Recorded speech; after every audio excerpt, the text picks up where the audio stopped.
There we go. I couldn't get down low enough to unmute the mic.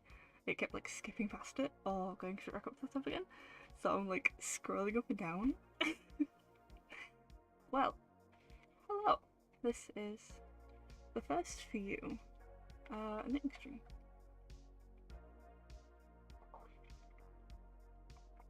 So dry. This is a knitting bag I made myself. I've made a couple. I don't think I'll need that anymore. It's my little like checklist thing, so I know where I am. I'm not sure how many good pictures I need. I've got my book, it's just still here, so that I can just see where I am with the pattern and stuff. It's not a free pattern, so I'm not as like chill with having the pattern in the camera screen itself, but it's a really pretty like lace of kind of leaf kind of pattern. It's really interesting, and the one in the very middle makes this interesting little hole here. Nope, the webcam's like flipped, so it's hard for my little pea brain to work out which way I need to move things.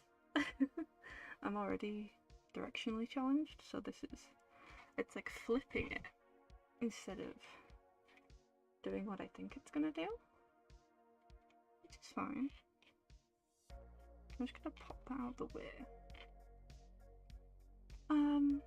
Yeah, so for today's stream, I just want to do some more work on this. That's a little row of the interesting shapes. It's like yarn, you get the third stitch, yarn over the other two. Oh, that's gonna bug me, that. And then you knit, and then yarn over in the middle of the two stitches that you're knitting to make this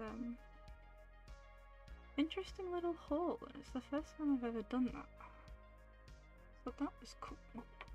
It's the highest. I need to go back in. I don't know if you guys get this too, but when you pick up stitches, my cable's just in the way, like they pull apart.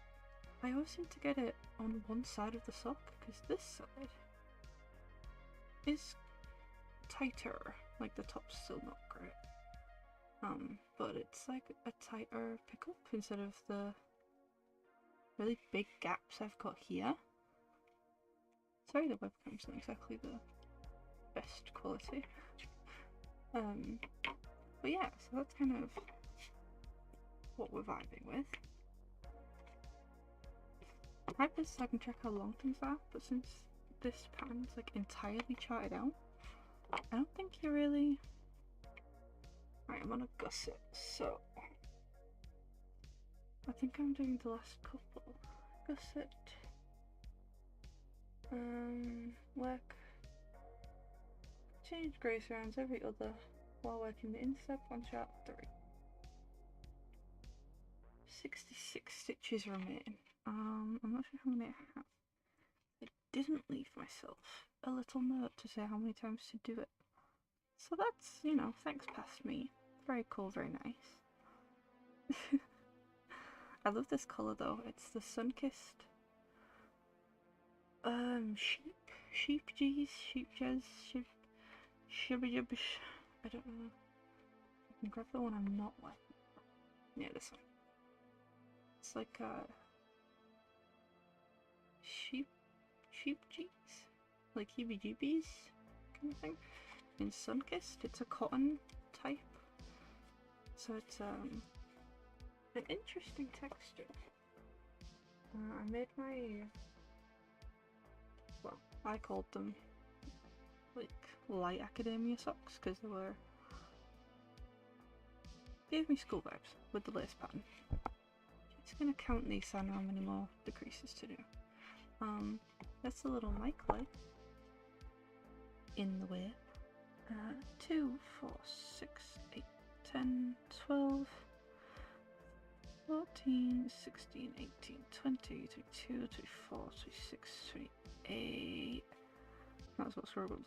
42, 44, 46, 48, 50, 52, 54, 56, 58, 60, 62, 64, 66, 68, 70. So I'm in 66. You decrease every other round. I have 70. 66, 67, 68, 69, 70. So I have 8 more rounds. So times 4 after the next knit round, which will be this one because I've half done a round. So the round begins like in the middle here now. So I've done like this is a knit, and then I've got the pattern to do, and then the knit back to this. This is supposed to be on the needle, but I find it just gets in the way if I'm not marking something really specific. So I just kind of attach it down here, and I know that somewhere along here is where like one round ends, one begins. But yeah, so we this funky little pattern. It is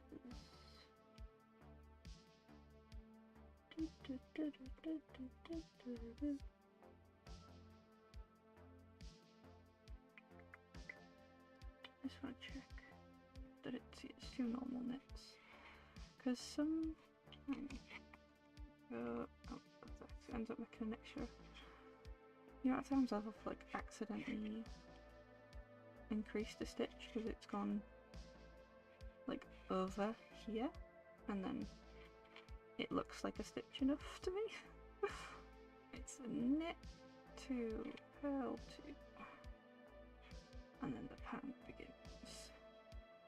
You have to knit 1 in the back loop, and like I know it does something, that's why you do it. I just don't really know what it does. Like, to me, every time I've knitted in the back loop, I can't tell the difference to like a normal knit stitch.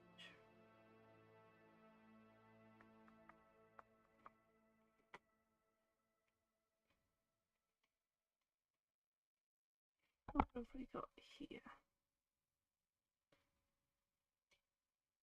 A really long purl.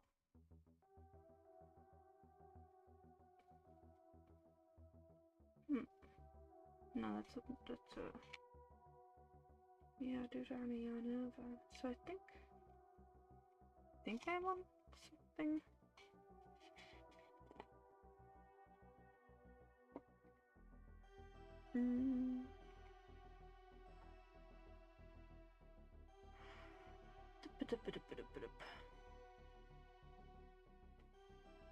Like rounds 1 to 2.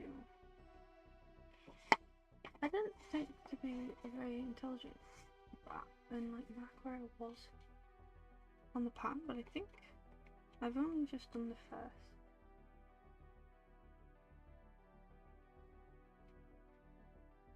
Round thingy. Oh, I need you to be flat. I need to put the ruler on you. Is there a post-it note? I'll just steal. That's something that's kind of strange information. Yeah. Okay. I use post-it notes for like almost everything. So, like 1 or 2, like 3. I'm gonna do. Yeah, 'cause that's 1, so I'm gonna assume that's my. Because it made you leave on that one. Is it on that side too? It is, I think. It just looks strange, but yeah, I think I've got a yarn over there. So I think I'm on the first. Because my knits are knits No, they're not. They're on the contrasting side. So is it this one I'm doing? What does that look like it is?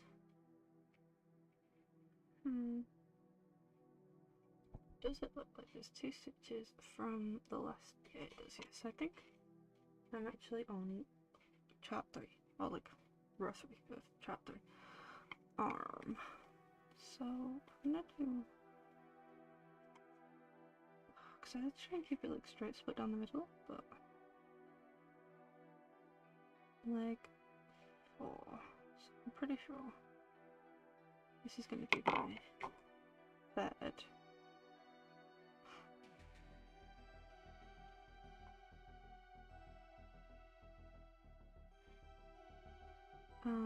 I've been knitting. That's my secondary alarm, sorry about that. Shush, please. Thank you.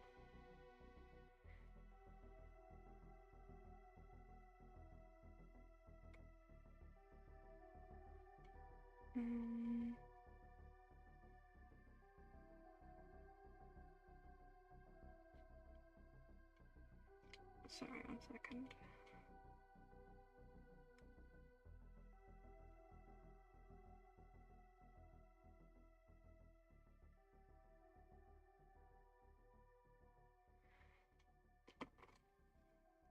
So yeah.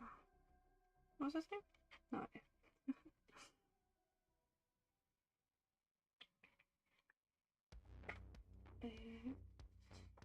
Right lean? Usually is, I don't know why I always check. Oops, no clue.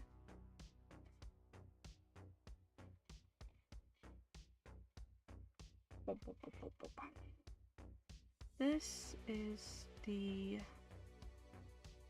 like 6th or 7th knitting pattern I've followed now.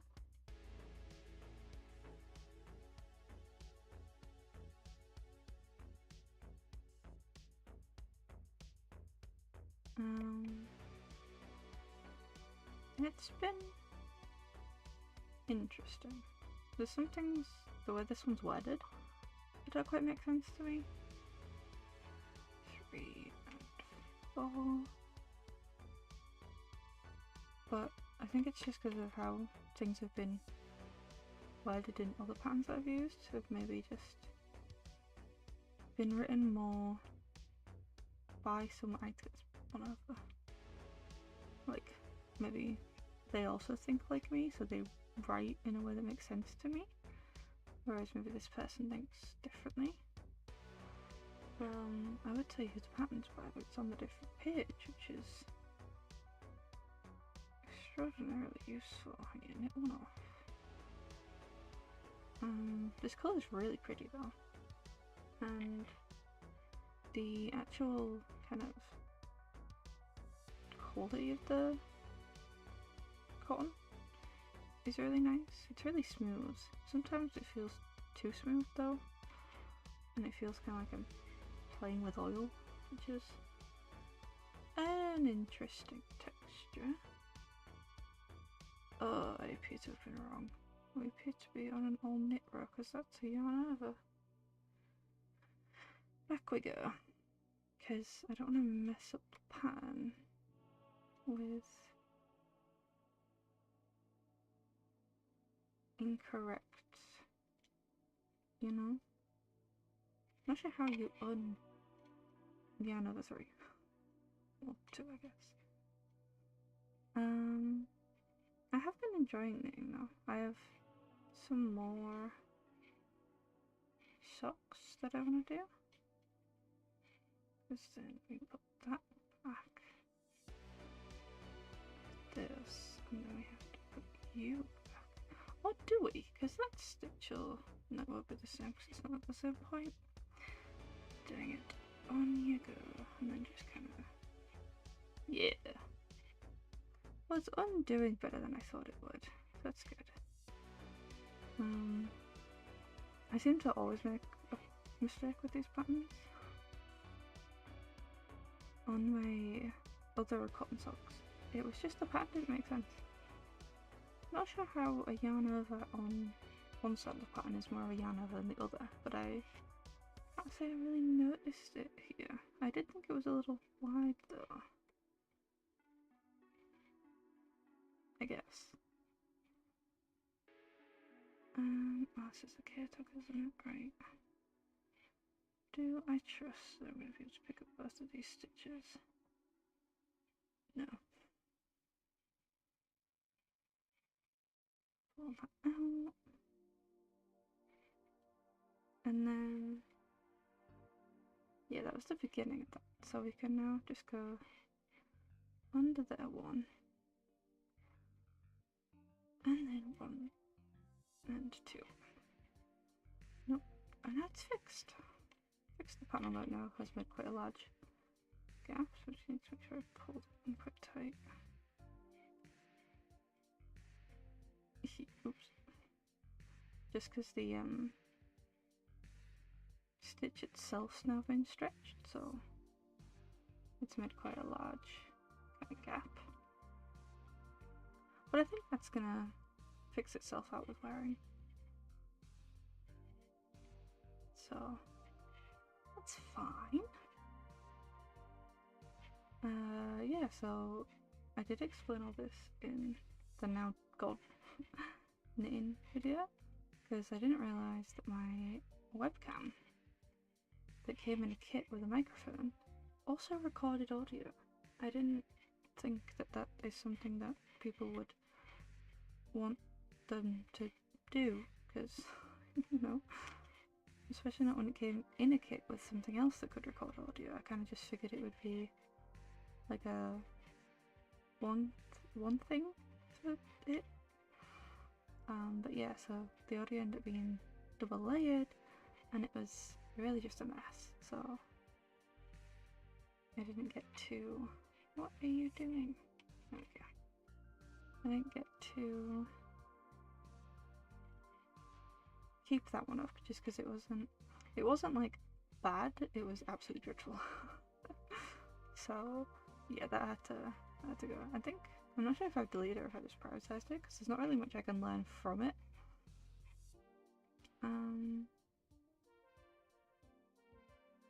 So I think I potentially just gonna do it. And then this is just stuck in it, which usually I would do continental, because I currently do English knitting, which is where you throw it with your this hand, but whereas continental you like hold it up here and then you like ding it down to do that. And usually I would, but I find for this, or at least for my handling of this, I seem to pull it too tight and it just kind of isn't happy with me. So I don't want to kind of make a garment that's really supposed to be stretchy, you know, like a sock, and make it just too tight. So I'm just gonna do English method.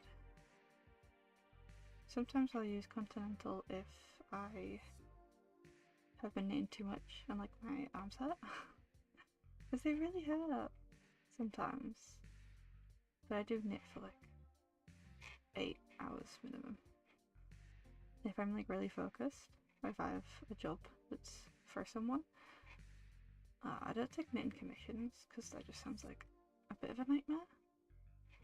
Just because I don't know, how do you know like what wool options you have unless you have a stash? And I don't really have a stash unless I want to use it, so it's only like for socks it's only enough to make one pair, and then like what if I can't get hold of it again but someone wants one?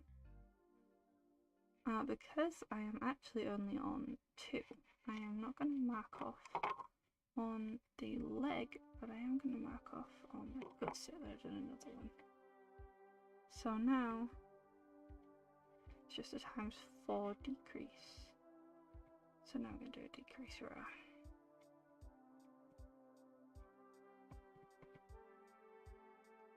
We're just ready, very good. Come on, do that. This one feels alien to me, this song.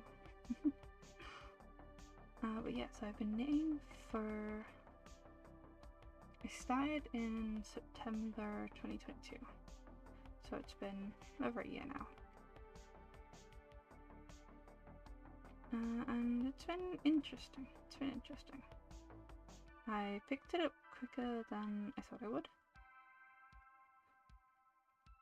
Mainly through like my nana knits, so she taught me. And then I kind of just, like for this I didn't know what the yarn or the 3 stitches meant and like what that looked like, what it was asking me to do.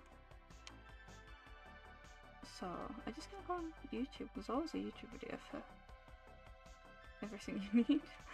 Because I don't really know anyone like near me or in person or anything like that knits or anything, so I can't like,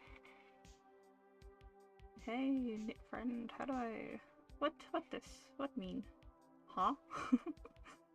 But it would be nice to make more knitting friends.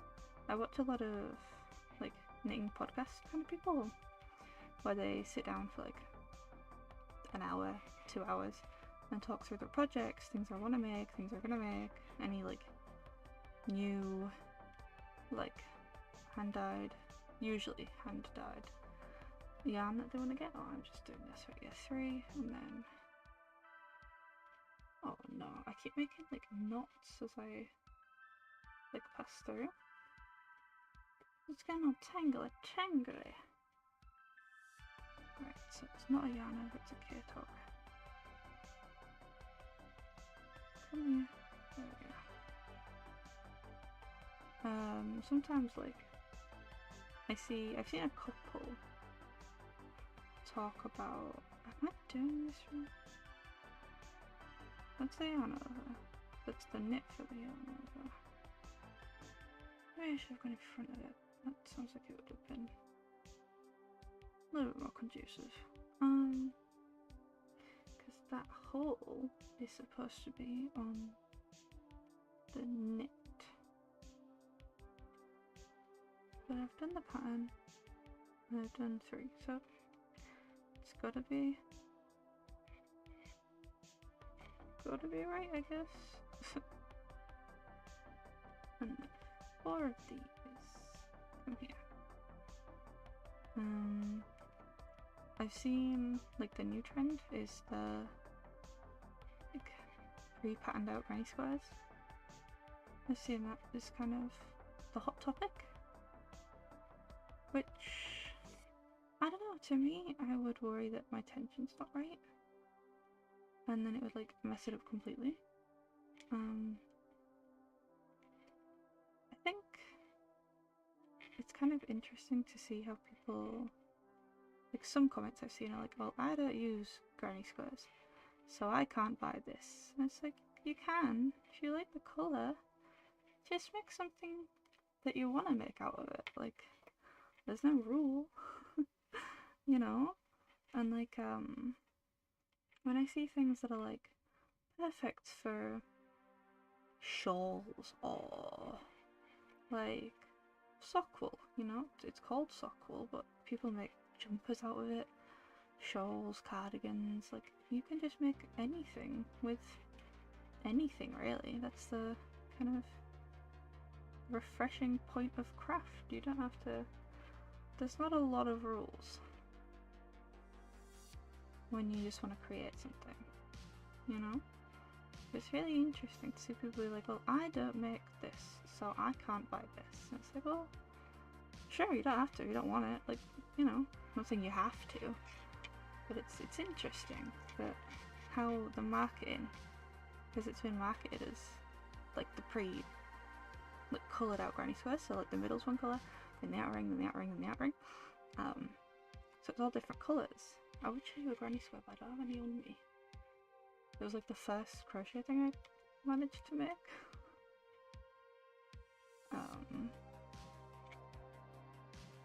But I don't have anything on me. Sure. It's not, I have done that wrong. done that wrong entirely. Oh, back, Mr. Stitch. Back. Come back over there. Ooh. Yeah, so slip, slip. And then you knit from this one. Yeah, I forgot what I was doing. I was doing a slip one, knit one, oh, knit one, slip one, pass one over. But that's not what I want to do. It's a slip, slip, knit on this side. Silly Billy. But yeah, so I don't know how, like be interesting to see, like how the sales of that are affected, because it's been marketed as like the granny squares. Because I've seen the people that, like I've seen several YouTubers that have bought it and made like stripey things, because it obviously will stripe if you just like use it in a straight stitch or knit with it or something like that. It obviously will not make a granny square if you don't use it in that like form. And there's a lot of different granny squares you can do. I saw a lady and I think she did like 10 like different ones, like one standing in the corner, like a sunburst one. It looks so cool. That's really, really interesting. Decrease and then so another knit one. But yeah, I just think it's interesting. When people kind of just see it and it's like, oh well, I don't use X, so I can't get this. Instead of being like, oh, that's interestingly, like, you know, like they do with Uno cards. You've made the cards, we'll take it from here, you know? I played Uno like once, and I kept getting really bad cards. I had like the whole deck and then some. I'm sure there was like two packs in that game. But it was really bad. I was okay, and then I kept putting my +4s down early because I didn't have a coloured card that they wanted, and then I kept forgetting, because it's the first time playing Uno, and like no one explained the rules particularly, so I was just colour matching. There was like a couple of times I think I could have put down like the same number. I didn't know that was something you could do till I saw someone doing it, and they didn't do it until I'd like used all my +4s, because I didn't want to pick up a card if I had a +4, you know? Like it's a playable option, but then like at the end everyone obviously saves their +4s and things, so like at the end I was getting absolutely thrashed and I was like, dang it, I didn't know the rules. I'm just glad we didn't play Monopoly. I feel like that would have ended really poorly. There was quite a few argumentative souls in that thing. I have my list somewhere. I found my book that I think it's in for like topics to talk about. Because I've been seeing a few like my knitting hot takes kind of things. And a polarizing opinion's always interesting, isn't it? But yeah, I think it's behind me. I'm hoping, because I'm pretty sure I wrote it down and I put it next to my desk, because the desk is where I stream from, so why would you put the book that you're going to use with notes to speak from on stream somewhere else? So I'm hoping the past Odette used her noggin. Probably not. I'm pretty sure I have a hamster sized noggin. And not a brain that's the size of a hamster. The size of a hamster's brain, which is a pea, which is very interesting, which I think is on the large side for my mental fortitude. But anywho's though, I think like I have posted knitting things. Like my Instagram's an absolute mess. I need to work out a way to make it look nice, because it just kind of looks like a random like toddler's scrapbook. To be honest, it doesn't look very pretty. It's not. I'm not proud of it. It's a bit of a mess. Especially with trying to like juggle being a VTuber, knitting, artwork, things like that. I feel like it was just VTuber and artwork, then it might be able to pass. And then I feel like if I had like a cozier, like scrapbooky, crayon drawing type of drawing, then maybe that would be fine. But I feel like anime drawings and knitting drawings like match. So it's I don't really know what direction to take it in. Because some people only post like photos to the grid, and some only post the reels to the grid, and some only post reels. And I'm like, oh, that's cool, but I'm not a reel only type of girl, not yet. I absolutely despise making reels. I just like I don't stick to like one colour palette either. There was a lass and she did like, she made her own clothes, she did watercolours, I think she did glass, you know, like the sun catcher kind of things. She did those, and it worked because she used quite like nature-y colours, like browns, greens, some oranges, some reds, whites, and that kind of thing. She like wore those colours and dressed those colours, so it looked nice and cohesive on her page because it was all the same. Or like people that are into kind of vintage stuff, you know, all kind of aesthetically matches. Whereas I'm just a little bit of a mess. I can't quite like pick anything and stick to it. Because I've seen a lot of like how to grow your Instagram guru coach class things, and they always tell you to just stick with one thing till you're well known for that one thing and then diversify. But my issue is I like skirt around so many different things. Like I have all of the hobbies.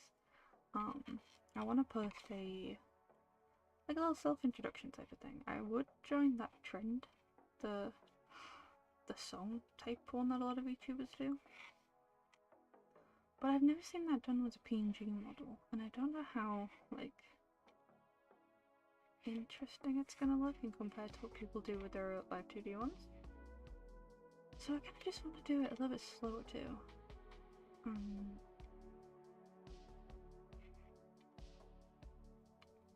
Just to be like, hey, I like this, I like that, I like this, just so you can kind of, the second you jump on the page, that should be the first one, if I can work out how to pin it.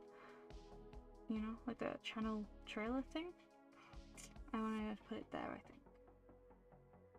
So I think that's gonna be one of the first things I work on uploading for the channel. So that should be interesting. But yeah, like in that video, I'm gonna kind of talk about all the hobbies that I have.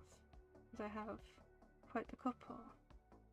But I get really like frustrated with them.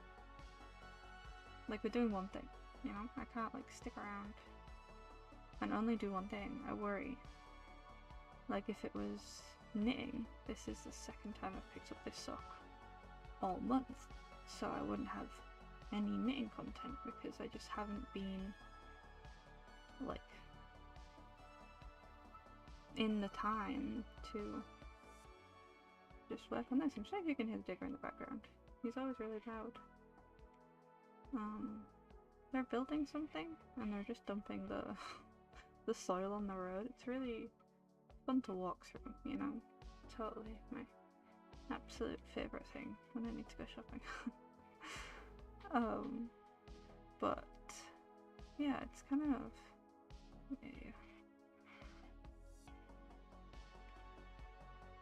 it's a little bit because I want it to be pretty because that's what makes people follow and it's what makes me happy to like post still. If it looked nice, it just I feel like every post I do it gets worse and worse and worse. I kind of want to do like a little art barrier thing once I work out the direction I want to go in. Just because, I don't know, it's just a bit of a mess, you know? And like, I don't have a colour scheme, I don't have like one hobby. that I post about, because usually from like my market research, YouTubers kind of play games, which is easily clickable because it's their avatar, it's their colours, it's like their brand kind of thing.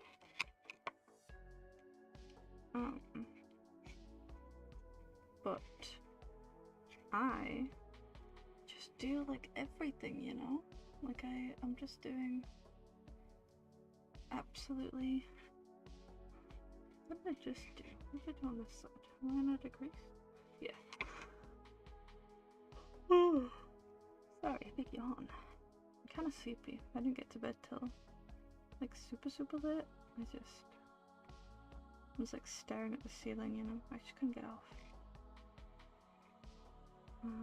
But you know, fun times. But yeah, I need to find like how to post nice pictures. And the issue is as well, my room is like, the sun comes up on the other side of the building. So I don't get a lot of light or any good light. So I have my lamp on right now. Because this is the room I'm in. It is almost 10 AM in Merry England. It's not raining currently, which is extremely shocking.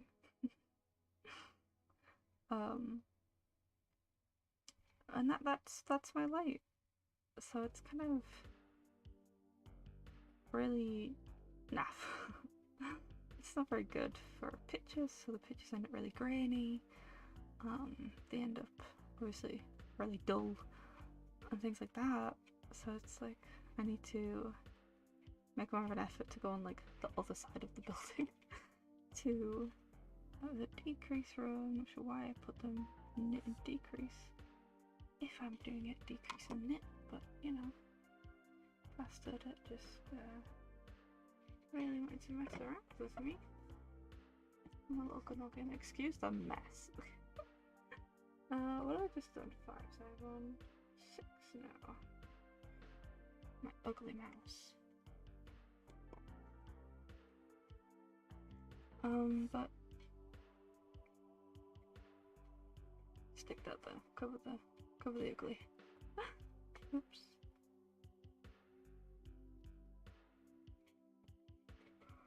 But yeah, I just need to take like better pictures. I'm kind of flirting with the idea of making like a border that's like a stamp, so I can just plonk that on things to make them pretty, or like to make them match. And if I like have maybe, I don't know, like different coloured blues, or would you like in my outfit, like just to look at the PNG I've got. I could pick a few colours, you know, obviously you got the dark blue, the light blue, but the red and the beige, you know, put like a colour drop it, and then do like one of each maybe. But then, I don't know if that would help or if it would just look more cluttered. Because I know that some people put like the white border on from, that was like trendy quite a while ago to do, wasn't it? Not lean on the book because it makes this fall.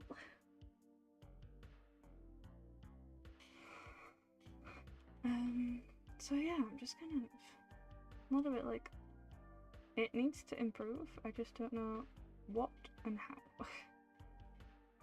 But I think that's not helping either. But also, I don't know if you guys are on Instagram or anything like that. I'm trying to get a following. But I've done a few trends now, like art trends, because to me the finished art is like the easiest. Do you know what I mean? You just like make a compilation of all the drawings you've done, and it's like a simple enough reel for me to make. No, don't fall. Just because I draw. Oh, big yawn. Sorry about that. Oi, oi, oi. Will I ever do a live stream about yawning? Maybe. Not this one. But what was the thing? Good question. Nope. Okay. Oh, trends. Yes. and like the artwork I'm still proud of, or like could do stop scrolling and look at my art kind of thing. And I get like a few nice comments, you know, like this is so good, keep up the good work, da da da. And then just let me count this: 1, 2, 3, 4, 5. And then I joined one that was like, guess my age by my art, and I had my PNG models. I had 2, 3, 4, 5. Just have to count that because I knew I would forget mid-run. 1, 2, 3. Yeah. I had my PNG models, so these are fully clothed, which will come in later. I drew Shrimp Miku. I drew Hella from Path to Nowhere, who is a child, I'm pretty sure, so she's like fully covered, no sleeve, no nothing. And for a different trend that I did was those two. I'm getting confused. And I got a comment that was like, no offense, but your artwork is too emo and too sex mystic. So I think they were trying to say it was sexist, or like something. I'm not entirely sure. They tried their best though, bless them.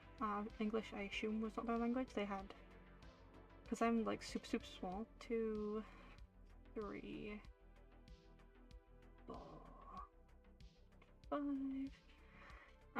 So I can like still see every comment, because I only get like 10 of them. So I can like see every comment. I can like go to the account and I can check them out.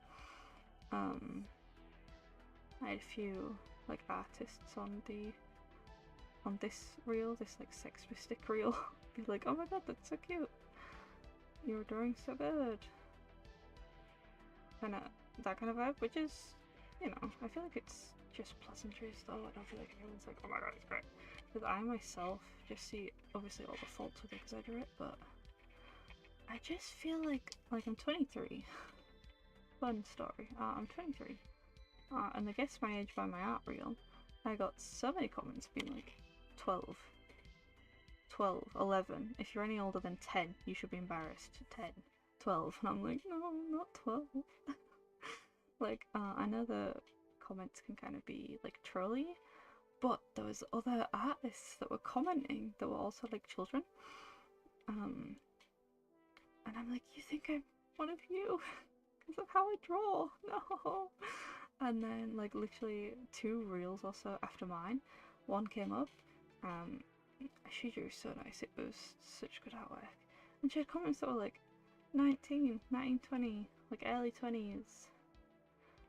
And then some joke ones that were like 6, but they had like slash joke. I didn't have any of those. Like parentheses kind of turn indicator things. And then yeah, it's like, it better be 11 or you should be embarrassed. I'm like, you know, I'm like, oh no, I draw like an 11-year-old. Apparently, I've gone to the internet, which is always reliable. You can always trust the internet. I'm just kidding. But, like, I kind of figured, because I've seen a few people that post it get, like, tons of, like, undraw this with the flame emoji kind of responses. I just suppose just the internet being the internet. I understand, like, I'm putting myself out there, I'm putting my artwork online and stuff, but it was just like, there was just so many that seemed genuine to me, or at least not entirely malicious. Or like 10, 12, and I'm like, no, no, I'm not a child. But, I do know that I have slipped, like, backwards in skill, because I used to draw every day, which is when I drew my PNG, and it's where I drew my live 2D model, which is mostly finished. She needs a mouth, because I've been procrastinating that, so that I don't have to put her into live 2D to rig, because I want to rig her myself, because I have an insane amount of hobbies, and I want to add to that. So, what other knitwear? Yeah, do these for now, and then we'll count them again. Because my thing says ×4, but I'm pretty sure I already had a decrease on that, so I just need to check. I don't want to decrease too many, you know.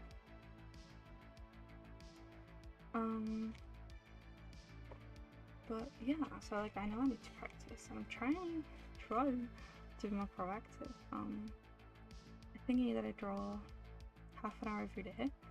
I've done that potentially like once a week. My day is kind of busy. I spend a lot of it not where my art supplies are. Or if I am where my art supplies are, I'm doing something else. But it's not particularly, like, not intuitive, I guess, but it's not like, oh, draw time, you know? I'll just draw this, because, you know. And then 3, so it's 1, 2, 3. Yeah, no, okay, but yeah, so I can't like crack out drawing stuff all the time, and I think this one's the only one that I think I can do in the book. I think I will do like the fabric rendering and like individual hair things, because I always seem to go higher up on one side than the other. Oh, it's another past 3, okay. So that kind of thing I can do in the book as well, but a lot of them I'm gonna have to do online, and I just don't like. I just have to sit at my computer a lot, so I don't mean this to be like such a ranty video. I just kind of, I don't know, I feel like if I say out in the world, then I'll be more like thingy to change it. I do need to watch other people's videos so that I can kind of work out what I'm supposed to say during these. Because when you have a game to play, you have a game to play.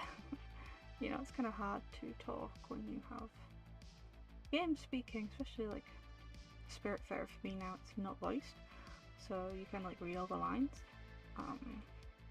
That's fun, but I'm not sure how much longer I have on that.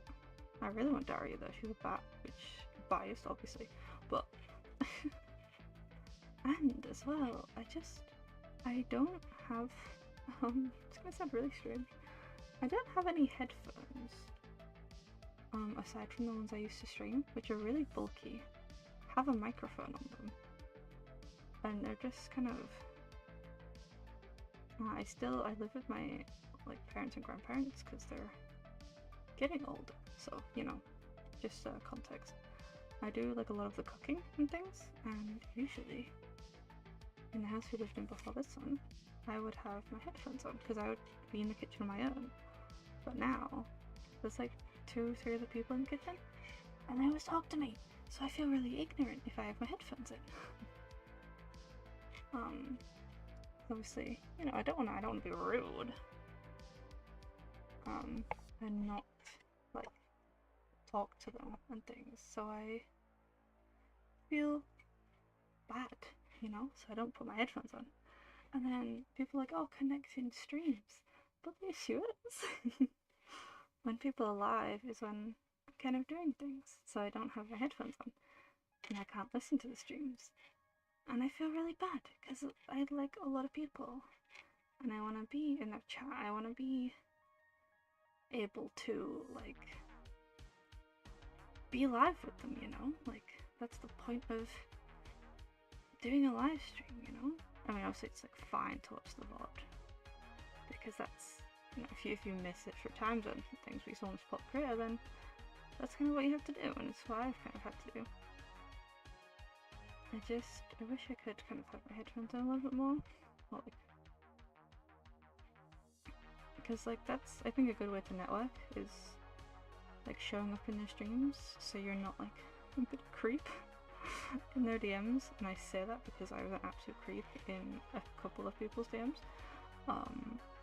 I saw their like live streams, I saw their concepts, Twitter or X or whatever it's called, just blessed my timeline with them, and I was like, this is such a cool concept, and I just sent them a really weird message. Like, it was really long. I didn't do any like the hey can I ask you a question, like don't do that, that's creepy, that's weird. But I sent like a massive paragraph being like, hi, I saw your VTuber like page came on my page, and I thought it was so cool. I love your concept. I like usually there's like a specific thing that you like because you like it. You know, you like the concept, so there's something that sticks out to you. I'm just gonna knit to the end of here because regardless of whether it's another decrease row, we always knit. We knit from then on if I've finished them, but I think I have one more decrease row to do. I just want to count. But yeah, I was like, I really like your VTuber. I've watched all your streams, like the vlogs that she had, because she only had like 6 or 7 available. And I was like, oh, I've watched all your streams, like, you're so chill, you're so cool. I'm new to the thing, I'm not trying to like sell you anything, because the amount of people that come in your DMs are like, hey, so you're a VTuber, hey, and I'm like, yeah. And they're like, do you want a drawing? And you think, oh cool, are you trying to do like an art trade? Because I also draw. I've never done an art trade before and I want to do it. And I've seen, like on Instagram, people do the, like, 1, like, base, 2 eyes to see, just to check what number to go down to. 66. And I need to be on 8. No, I don't need to be on 9.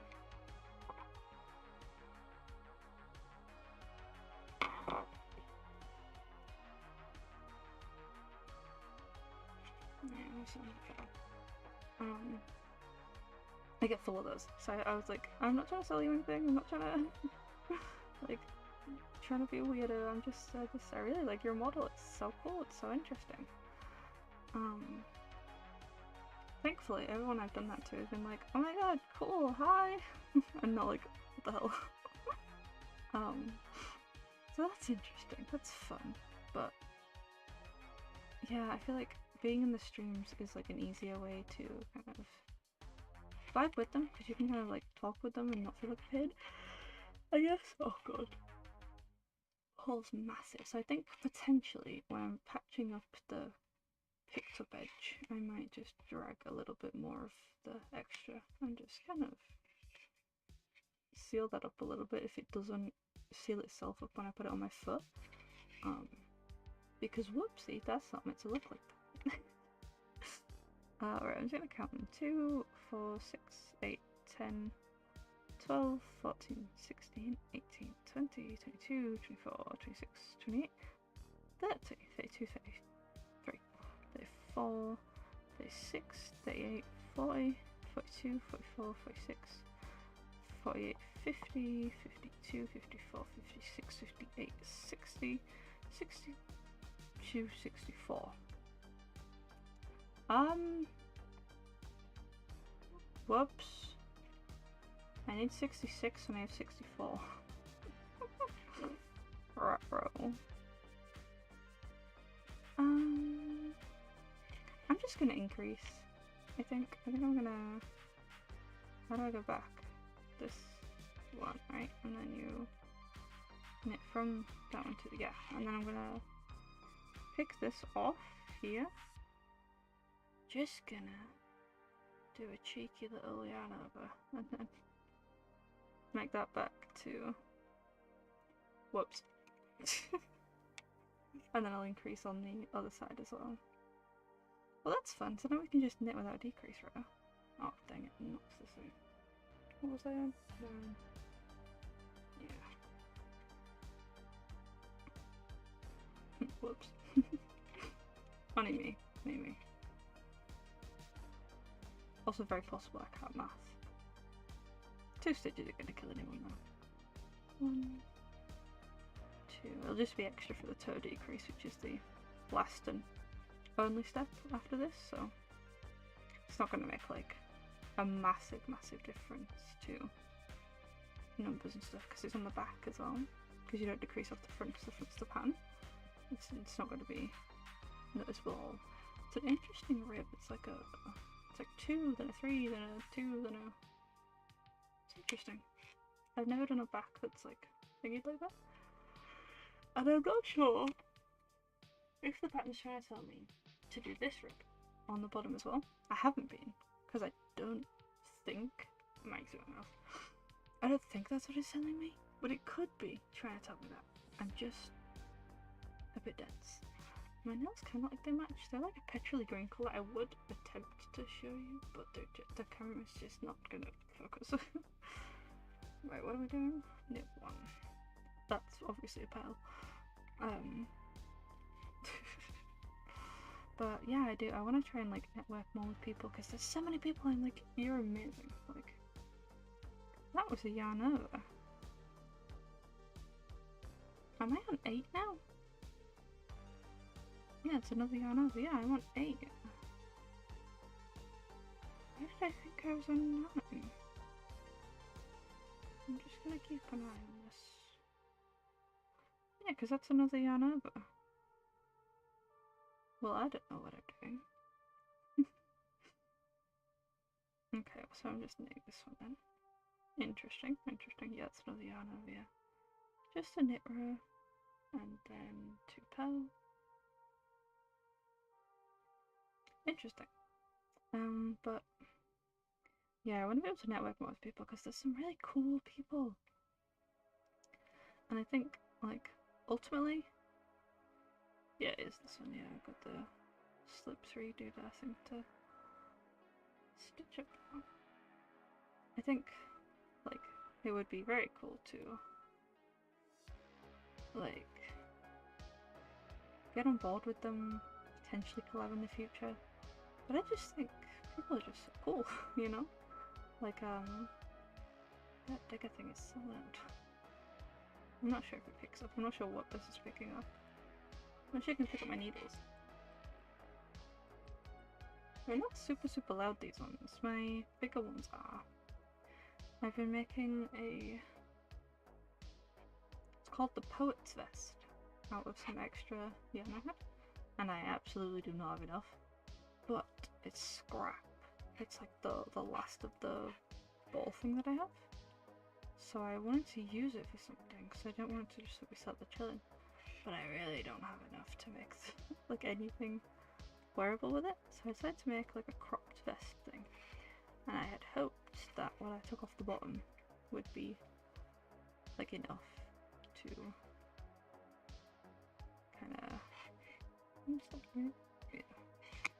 Would be enough to kind of facilitate the extra that I would need for the shoulders and things. Well, I've kind of run out of wool, and I need another like 6 inches. No, I think I need another 4 from the armhole up to the shoulder. So I'm gonna hope, because it's really stretchy, I'm gonna attempt to block it to make it bigger, in the hopes that that will like fix my issues.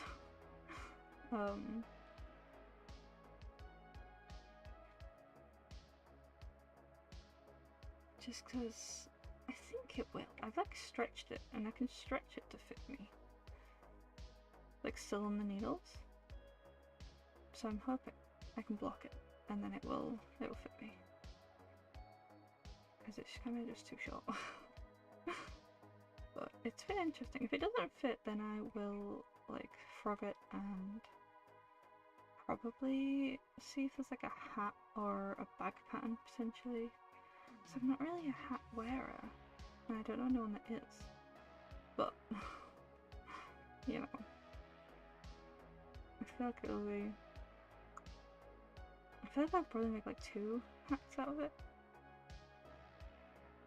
So I might see if there's like a hat or, like, say a bag pattern or something.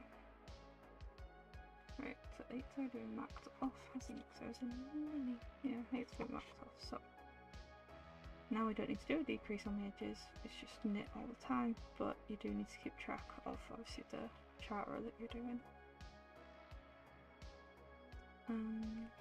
But yes, I'm hoping that works. If it does, then I will post it to my social medias, I guess. I like my Twitter as well. My Twitter's a mess. I was kind of hoping to use it more as like a informal kind of diary kind of vibe, but I kind of just repost what I put on Instagram, and like it's not doing numbers. It's not, the algorithm just does not go. Music? Hello? Have you gone? Is it a slow start to a new one? It is. It feels kind of spacey. I got like a lo-fi mix.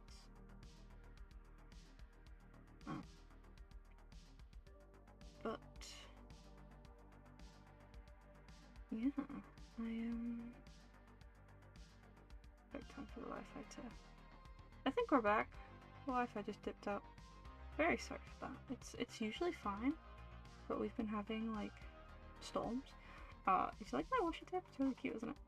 But yeah, we've been having like quite bad like windstorms. So I assume a tree is like thwarted something. or something like that. 2. 1 and 2. Yeah, over 1 slip.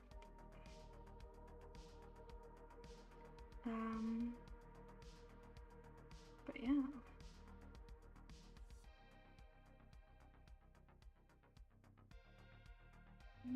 Yeah, no, and then another slip.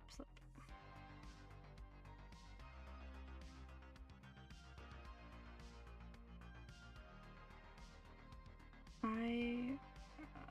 don't know, it's like, am I, doing more harm than good, juggling everything? But I feel like if I could just do it all, aesthetically, then people wouldn't mind. Like, it would still, like, fit the colours, it would be pretty.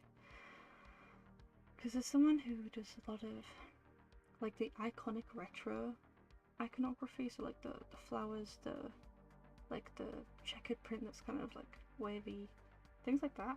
She does a lot of things like that in a lot of different types of things. Like, she does little rugs, she does like glass, she does drawings, she does 1 and 2, and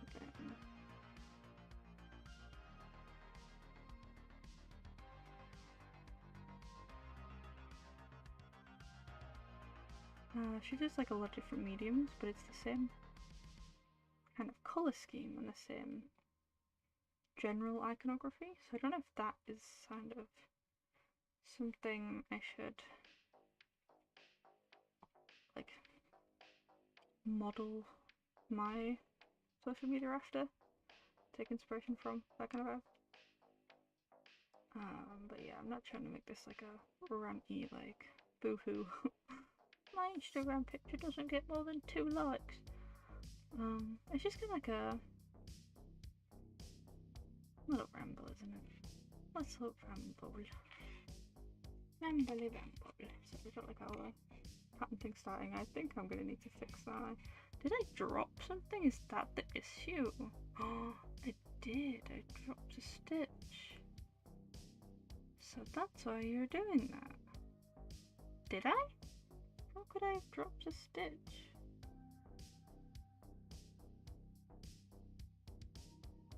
I did drop a stitch. Oh no. Okay. I'm gonna have to catch the drop stitch with the peg here with one of my little clippers. I'm gonna catch it here. No, not that way. Just want the stitch to undo. Oh, it's already undone anyway. Okay, cool. Oh, this really just isn't conducive. come out of it now. And then I know you can like take a crochet hook and like bring it back to the top. Right? So I might catch that. I mustn't have caught the stitch. But then how have I been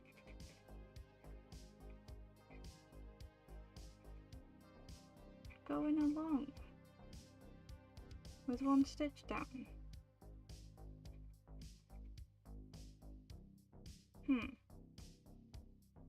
Interesting. So yeah, I think what I'm going to do is I'm going to bring it all the way up to here. Back up to the giant hole I've made. Then get some extra. And I'm just going to kind of tie it to this one. Or I might like anchor it up a little bit so it's not such a massive, like to this little thread here. I might anchor it to that one, just so it kind of closes it just a smidge. So it looks a little bit more like this side. This thing's just supposed to make a little... an undropped side. A dropped side. Of course I'd drop a stitch on stream. But yes, I can fix that later on, and then I'm just gonna anchor it. Oh no, but in book pages. I'm gonna anchor it to that like section, so it's not gonna affect my stitches on the needle. However, I've never picked up with a crochet hook before, so I'm gonna do the off stream before I mess up astronomically. And if for the next stream, go right back down here again.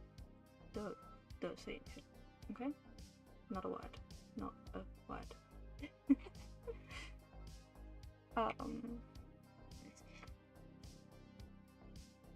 But it's easy enough to fix. Now I've caught it, it won't unravel anymore, so that's good. Push along, push along. Let's see. What else do I want to talk about? I wanted to do a cover for Valentine's Day, but I don't know if I'm going to have enough time. And I would put a poll out, but I'm kind of like super small right now. I don't know if talking about this is like taboo, like are you supposed to just ignore it, or I don't know. I'm just being realistic, you know, I don't like put out a this or that and then no answer and I'm like, okay. You know, it's bad enough like posting a picture and no one answers, but which is fine. I don't really understand the marketing yourself aspect to any of this. I kind of just post and hope it finds people. I don't really know what SEO is. I don't know. I'm not helping myself. I need to know. But I'm just quite happy just vibing, you know? I don't know what to do either with like the trends, because I know that you use trends to grow, and where do I am now? That was 9, right? So I'm gonna be on 10 next. Oh, hiccup. Put that there.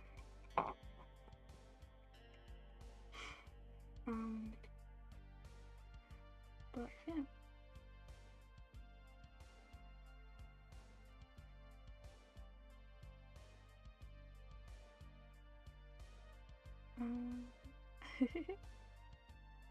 Let's talk about next. So I'm gonna see if my controversial knitting opinion list is in that book. I can talk about those next. I don't really have a ton of controversial opinions. I'm kind of more of a you to you kind of thing. Realistically, I don't really mind as long as you're not harming like me, or as long as you're not harming people. I guess it's not just harming me, but as long as you're not harming people, then go ahead, I guess. You know, it's such a ugly book. But yeah, so yeah. Yeah, but next three things. Excuse my awful handwriting. let's go. So, knitting is, I want to say like the second, third, like handcraft I've taken up. I've been sewing practically since I was born, so I like sewing clothes, I like sewing like vintagey, vintage inspired, that kind of thing. Vintage style, not vintage value.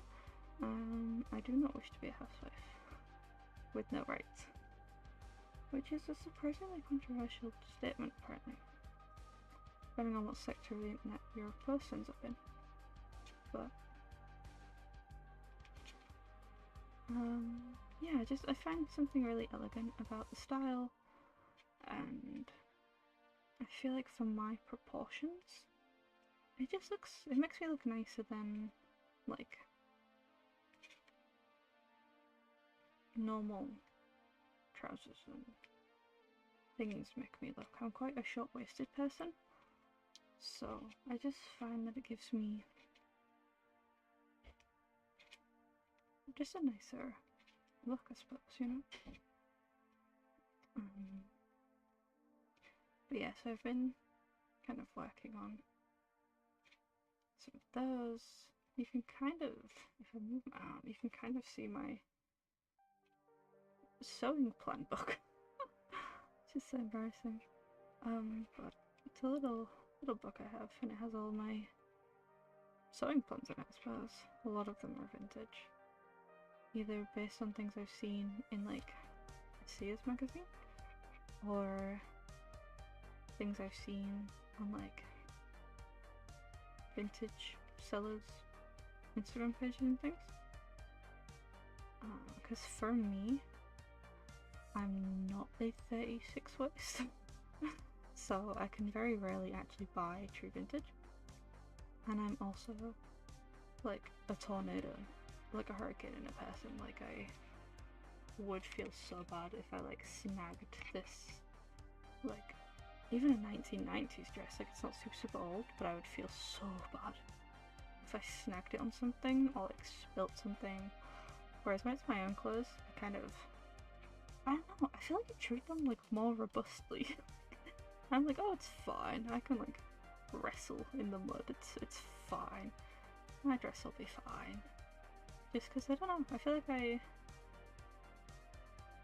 I trust my stitching, but also the materials itself that I'm using are more modern, so I feel like I trust that they've not been, like the thread, you know, how do I know how worn out the thread is in this dress? Because I didn't make it, you know? Like the top looks fine, but how do I know what the bottom looks like? Or if it's like French seamed, you know, I don't know what any of it looks like. Because it's hidden. But yeah, I don't know, I feel like myself, I feel like I'm not damaging like a piece of history if I wear like actual vintage. I have a few actual vintage pieces, and I don't tend to wear them a lot just because the proportions are quite me. I have like a significant difference between my bust and my waist, so it means things that fit me in the waist just do not fit me in the bust, or way too tight, which sucks because things are pretty and it would be nice to wear them. But unfortunately, I get that with like modern things too. It's not just the vintage, don't get me wrong. Things just do not fit everywhere because they're made for like a specific shape and not for the wearer's shape, which is exactly what you want clothes to be made for, you know? Not your shape.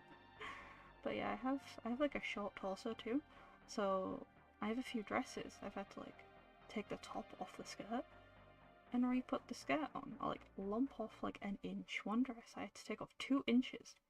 It was 2 inches too long. In the waist, just full stop, you know? Like it was so long. I'd never seen a dress that had that long a torso, which is obviously great if you're a long torso, but it wasn't like it was just like a regular shop. It wasn't like a pants for tall people, and I'm like, why are they on the floor, you know? It was just a normal shop. And it was just very strange that it was extraordinarily long. It's like the opposite of me. But I'd already bought it, hadn't tried it on, and got it home. And I'm like, dang it. So I decided it would be less investment. It would be less of a waste if I just took it apart and then made it fit me. For me, as opposed to like, you know, wearing it unflatteringly or like just putting up with it kind of thing. Because the first couple of times I wore it, I just didn't know what was wrong with it. It just didn't feel like right to me, so I would like hike up the waist a bit and just go about my business.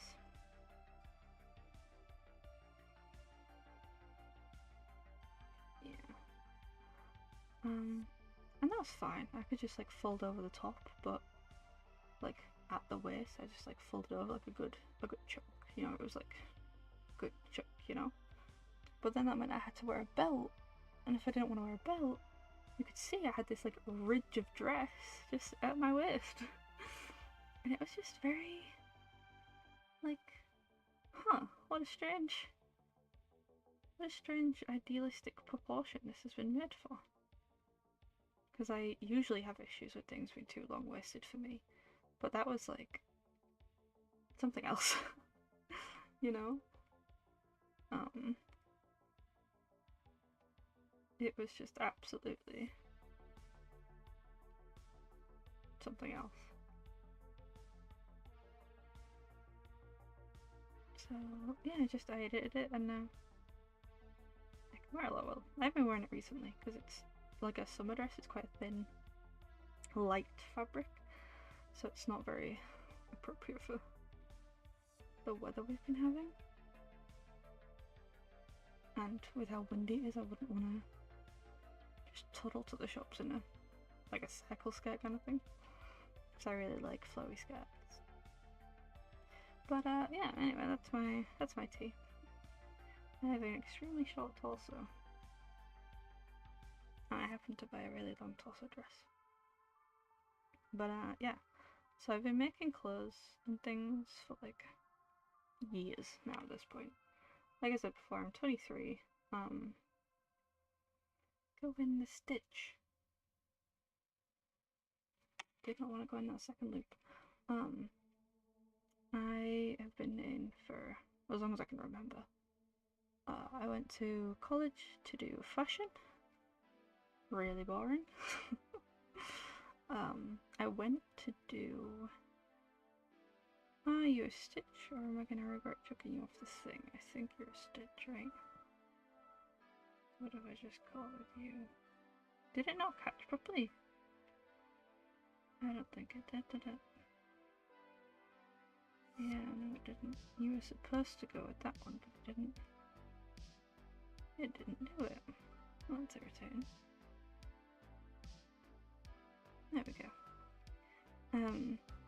Yeah, I didn't really enjoy fashion. I didn't enjoy designing for trends. It just wasn't fun for me, you know?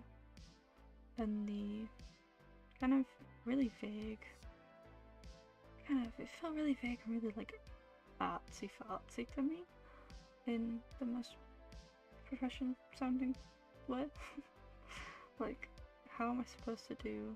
I don't understand, like, make a trend on like a wave, but you couldn't include a wave like as a graphic. You had to just do something that gave the tutor the feeling of a wave, but you couldn't just put a wave on something. So I used like pretty sure one of mine anyway was like a chiffon dress. It had a pleated skirt. It was ombre blue to white, and it had like fish wire, like the really thin plastic wire in the hem. So it had like a lettuce leaf kind of tail effect to the bottom, so it looked like a wave. It didn't have a wave picture on it. And then I was told off because I didn't listen to the prompt. And she was like, you've obviously just made a wave. And I'm like, but you said I could have put a picture of a wave on something. It doesn't look like a wave. How am I supposed to make it feel like a wave? And then I was looking at the things that she did like, and I'm like, you're getting wave from this? What? It's like grey combat pants. Like, how are you getting wave from this? But I didn't understand it. It wasn't what I wanted to do. I joined the institution for costume, and then they merged the classes because they're supposed to be costume, fashion, and body contour, and they merged them all into one, but only kept the fashion teacher, so it was only fashion we learned, which is fine enough. It was my first instance of using like the pattern drafting book. Awful, absolutely awful. She made one on the floor at the front, and then we attempted to copy at the same time, making one on the floor at the back. So we couldn't see what she was doing. She was just crouched on the floor drawing a little lines. I think when I get into the shop eventually, well, big yawn, I am going to be doing more like filming the making of making. Filming the making of making. Like dresses and tops and blouses and things. I have a corset I want to make. Well, I have two. Just because, like, even right now, I am so shrimp backed, it's unbelievable. And I have a really sensitive back, so I wear corsets just to straighten out my back. It's really, I find them very positive. Don't tight list, that's what hurts. Just don't do that. If you want to do that, you know? Just don't do that with mine. You know. But, yeah.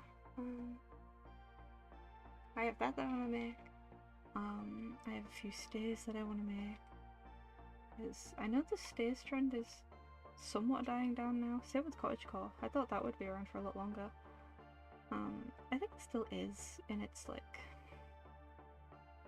you know, some people are like, yeah, this is the one fashion that I want to be. I feel like that's where it's like really thriving still. And like stays and things kind of go sort of hand in hand with those. Which is cute. I'm glad to see them still around. Oh, that's just knit straight, okay. Okay. But yeah, I want to make some of those. I have some dinosaur constellation fabric that's a bedsheet from Asda. I buy most of my bedsheets. If I buy them new, I buy them from Asda. If I buy them new, I buy them from the reduced section. So, you know, like when it's like the last season or whatever. So they're like £5 off, and I'm like, perfect. Just because I can't. The fabric is thinner fabric. It's not as thick as it used to be. Some of the first quilts I've gotten, they're not quilting cotton, like quantified, but they were just like a little bit thicker than polycotton, and or like a thick polycotton kind of thing. But now they're super thin, so I need to make a slip to go under those dresses, which is fine. I could tell before I bought them that they felt thinner, so it's not like it's a surprise to me or anything like that. But yeah, and then if I buy my quilts second hand, because I buy a lot of quilts, I find they have very interesting patterns. When COVID hit, the charity shops that was near me started wrapping their quilts up in plastic, so you couldn't see them. Usually they would hang on those little hangers, but they started wrapping them in plastic to like protect them from germs and stuff, which was, you know, whole planet, yay plastic. Sarcastic obviously, kind of thing, but I understand like why they did it. but it meant that I couldn't see the pattern beyond the very small, because they managed to like bundle it up like really tight.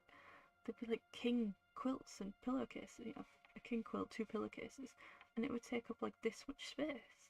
So I only had like, you know, 2 of these, which are usually just one side of the quilt, and the rest was all like wrapped up in the middle, so I couldn't tell if like the top of the quilt was different to the bottom of the quilt, if the pattern was like a big pattern in the middle and that's what I could see, or if it was an all over pattern, or like, do you know what I mean? Did that stop me from buying them? No. So I have a couple that I've bought that I'm like, oh dear, this isn't gonna like be used for what I thought it would be used for when I bought it, which is fine. Me and my mum make quilts, so we just use that for the backing. We use it for the back of them because it's already like one long sheet, so we just make the quilt to that size and then, you know, backing. Which is an interesting thing to do. It's satisfying though. Like, I'd open it up and I'd be like, no, it's just one like thing right in the middle, or it would be like striped, and I'm like, I could use this, but I don't think I really like the outcome. Or there's one of them that I have, and it's got really big like flowers in the very corners, whereas the one in the middle is like a passable size to put on a skirt kind of thing. You know, if I made it into a dress, it would be like a passable size. It would be okay. It'd be like, is that a quilt? It's kind of like it's a big pattern, big pattern, but it's kind of cool. So I was like, oh well, if everything's like this, then that's gonna be fine. And then I open it, and the ones in the corner are like the size of my head and torso, and I'm like, never mind. Or like, I hope that the top and the bottom are the same, because for the quilts I get from Asda, you can obviously see them. You can see both sides. Because generally they'll have like a top and then either a complementary or the same pattern but a different colour for their quilts. Generally, is what I found. Did I just cross that off? I think I did, right? Yeah, I just did 12. Yeah. But yeah, you can kind of see what you're expecting, whereas in that time I started shopping especially, but you just couldn't see. But again, it didn't stop me. I bought a really ugly, but in a cute way, like I found the ugly curtains and I'm like, you're coming home with me, I'm gonna make you into a dress, it's gonna be an abomination, but I'm gonna be happy. I'll have to do a tour of the fabric I have, and I might post that as like a standalone video, you know? Not to brag, I guess, but just to give context to what I'm waffling on about. But I suppose you'll see in the background. Soon-ish, potentially. If you get the keys. Anytime soon should be ideal. 1, 2, 3, 1, 2, 3, 4. But I bought these like peak, like granny ugly. They're like green, they've got filigree pans on. They're they're kind of ugly, but that just didn't stop me from buying them. So I don't know what I wanted to make with them. I can't remember what it was, but I bought them. I'm pretty sure I already bought like, pretty sure they're £3, but they're like practically floor to ceiling if I put them up in my room. They're super long, so it's I don't know if I've done that right.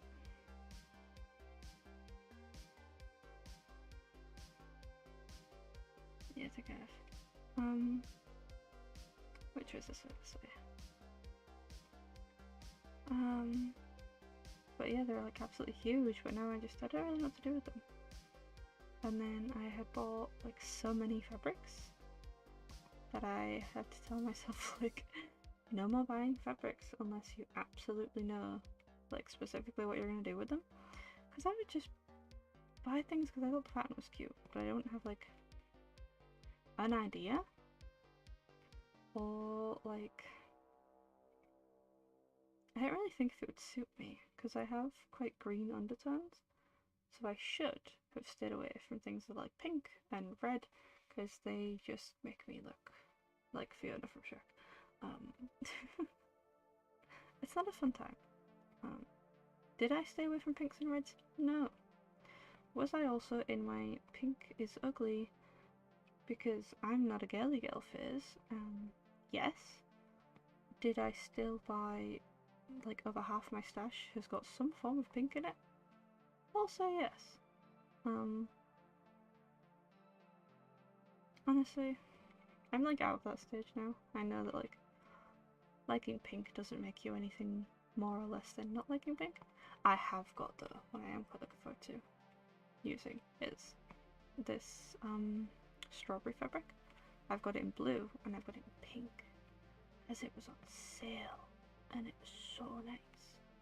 So I bought like 4 meters of both, enough to make a pretty dress with.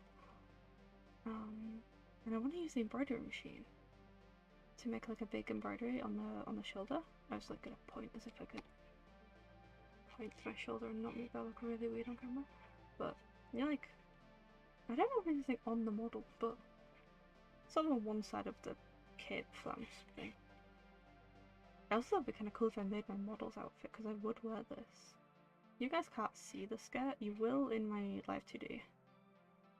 Because I've given her a full body. Don't judge the shoes on the live 2D as well. I can't draw shoes. But I attempted to draw shoes. So, yeah, just ignore that. But yeah, I think I would probably wear this outfit. I think it's really cute. That's why I picked it, I guess, to draw it. But yeah, I think it would be cool to make it maybe. I don't have any red though. I do want to use up some of my stash before I start buying any more. Which has been working well and good because I've not really gone anywhere with like stuff in particularly. And I don't shop at Asda anymore, so I'm not seeing all the cool quilts. Because I shop at Morrison's currently. Not sponsored. Sponsor me. I'm kidding. Could you imagine?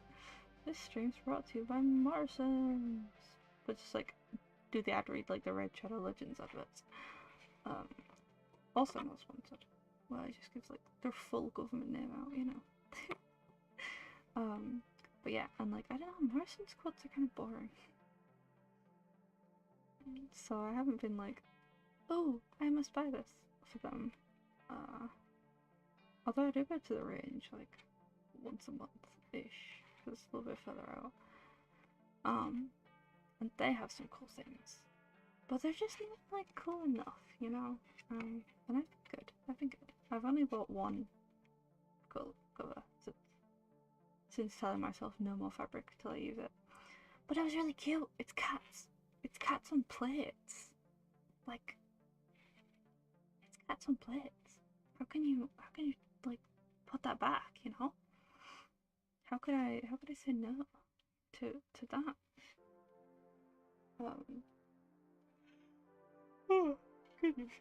So yeah, I have a quilt cover that has cats on plates on it. And it only has it on one side, so I think I want to work out what I want to do. I wanted to make an apron with it because I thought it would be too like kitschy to make like a dress with, but I don't know, I think it would be super unique to make a dress with it. But because I'm not 100%, but I can see myself wearing whatever I do make with it. I let myself get it. You know, I don't think it's gonna sit for eternity on the like come up with a concept for it plan shelf. Just a sad shelf for fabric to be on. Bless it. But yeah, I have other things where I like know what I'm gonna make with them, so I'm gonna just put that somewhere else first. Make some dresses, get the dress making like scratched. Yeah. So I'm not just like, if I did want an apron, I'm not like, but I want to make a dress, you know? And then I don't make a dress, and then like finish it, and I would rather have an apron.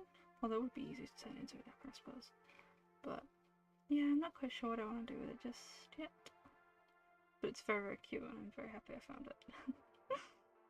But I have some interesting fabrics in my collection. I like interesting prints. Just in general. I just think they're really...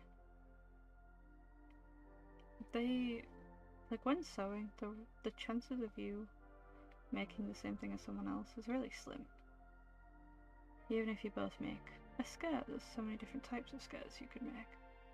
So it would make your end outcomes look different regardless of whether you use the same fabric or not. And mine would probably be upside down because I'm really stupid. Because I'm really dense, but you know, that's fine. Just makes it look even different, anywho. It's, yeah, but then to use like bed sheets especially, like I know making clothes out of bed sheets isn't new, and I know I'm not the only one doing it, but like the likelihood of someone buying the same bed sheet and also going, hey, I'm a weirdo, I'm gonna cut this up and make like vintage clothing with it, especially the choices I make, I feel like they go, ew, and put it back. Like even just feather bed, you know, I think they'd be like, ew, and put it back. Which is valid. I have a strange taste. But I do like having, not like out there outfits, I guess, but I don't know. I like wacky bold prints. 1, 2, 3. So this is 4. And now we're on 15. But yeah, I think it would be fun to do some sewing videos, like to mount my camera in the corner of the room and then kind of talk you through the steps I'm making, things like that. Because generally, I don't follow like PDF plans or patterns in general. I have some vintage patterns, but again, I don't really fit those sizes. They were more of like an inspiration point, more so than like a, I'm gonna make this pattern this size kind of vibe. Oh my god. So yeah, I think I would be able to talk you through things. Just because it was like a PDF pattern, I'd feel bad if it's someone's pattern. I'm like, and then the arm size, like 2 centimeters, and then, you know what I mean? Same with where this knitting pattern's like off to the side, and I'm not trying to kind of tell you every step I'm making. Just because it's not a free pattern, so I don't want to, you know, put someone's hard work up there for free. Because that's not very nice. And then 2.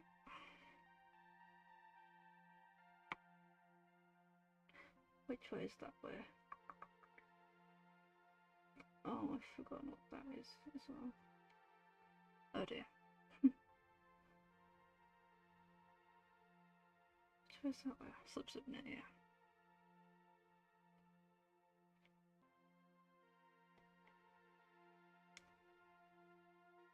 Has the music stopped again? No. Yes.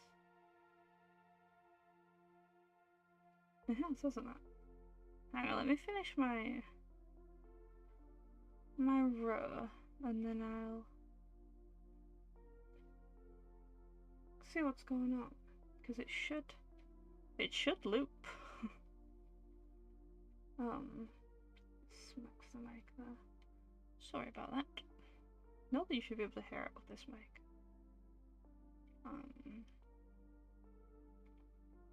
But yeah, I make like dresses mainly. I make blouses and stuff too, but I like to make dresses. Right, I need to check what this like overlooking thing is. On my, oops, strip the pepper. ugly mouse coming in clutch.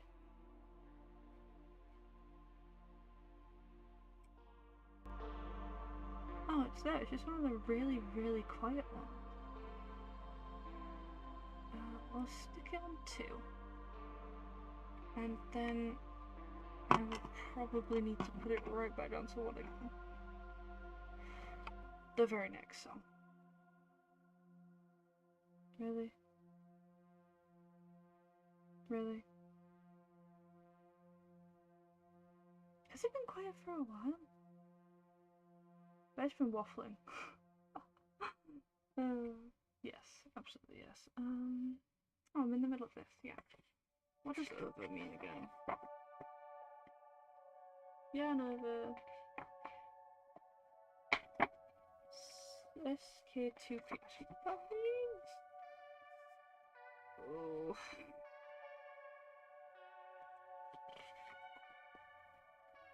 Slip, knit to.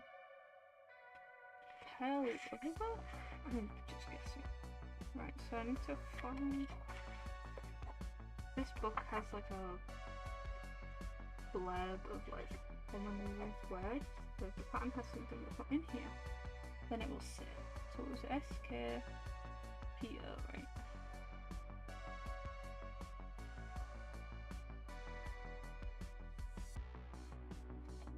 Aw! I can't see it. I must have done it before though, right? Increase knit, knit it together, knit it together. Knit one the back loop, new main colour, needles.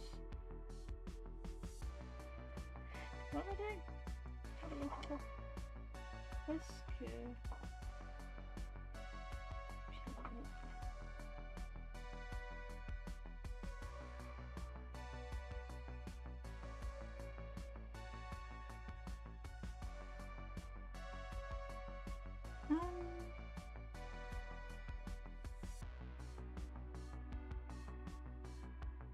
It could be dense, but I can't see it on here.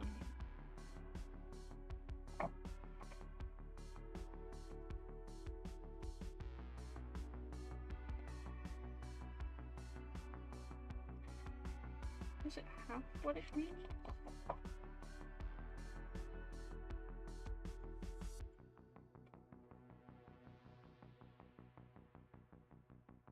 Because I've done it once before. SK2PO. SK. It's only 1 page of abbreviations.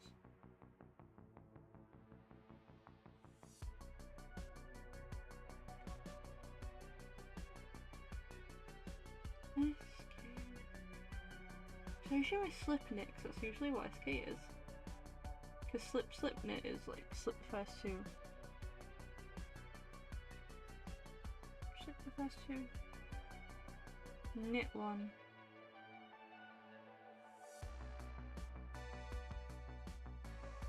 Oh yeah, and I slip 2 stitches, which is what I've been doing. I think it's a slip pearl. Yeah, mine's slip knit. So slip one over, knit the next one, and then pass one over.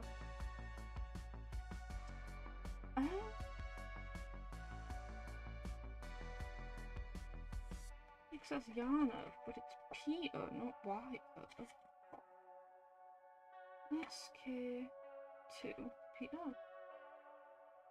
It goes in the middle of... I am gonna have to attempt to Google what this means. Fun stream, let's go guys.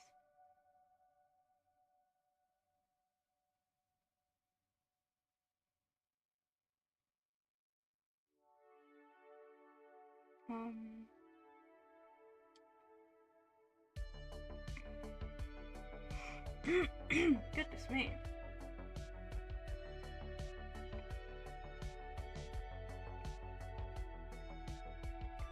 SK2PO. In knitting, yeah, I don't want to scratch it. How to work SK2 here. Increases and decreases? What are you getting me to do? I've done it twice, but it's right at like the top of the pattern. Like, oh, this is the video I watched before. Elizabeth Smith knits, coming in clutch with the tutorial. Yeah, I think it's like this bit, I think it does, or something. Oh, I'm gonna put captions on. Next stitch, knit lengthwise, and slip it off. Alright. Yeah, slow down. Hang on, Elizabeth, we're not all gods. Come here. Right. So you slip it. Oh no, wait, hang on. I need to do a yarn over. I think. Let me check. Where is it? It's yarn over. Yarn over.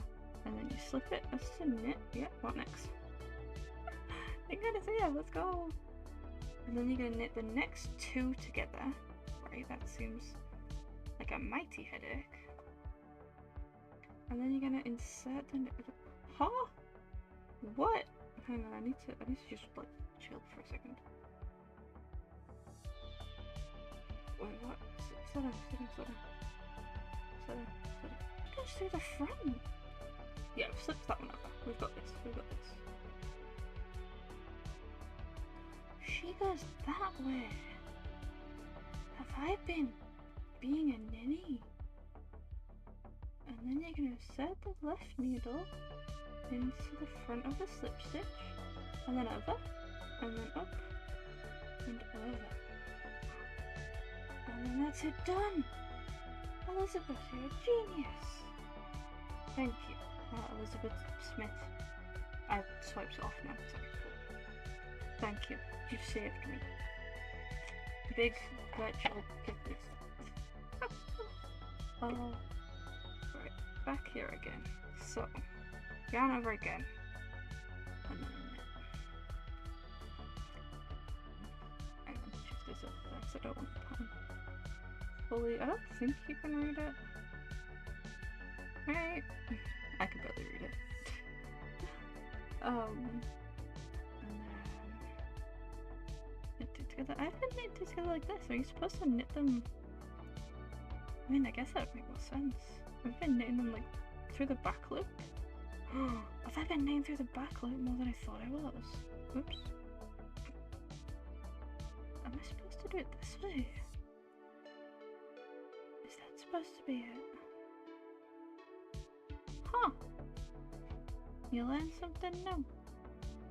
And then knit one normally, and then yarn over, and then knit one normally. And then two again. Oh, there's nothing, it's got a needle over there. Does it look any different? I'm gonna go through the back loop this time. Where did the other one go? Where did the other one go? I can't really tell. I don't know where the other one went. So that's interesting.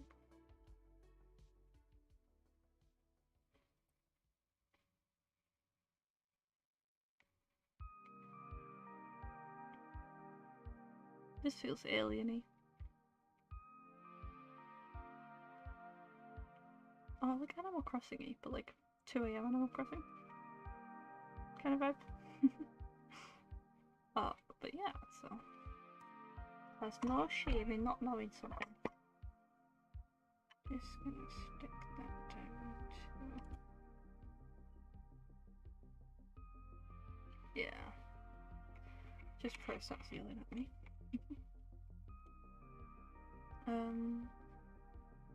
Yeah, I've got no idea what I was saying before I got confused with the strange things. Yeah, I think it's making the top of the like leaf pattern thing again, so it can split from that point outwards.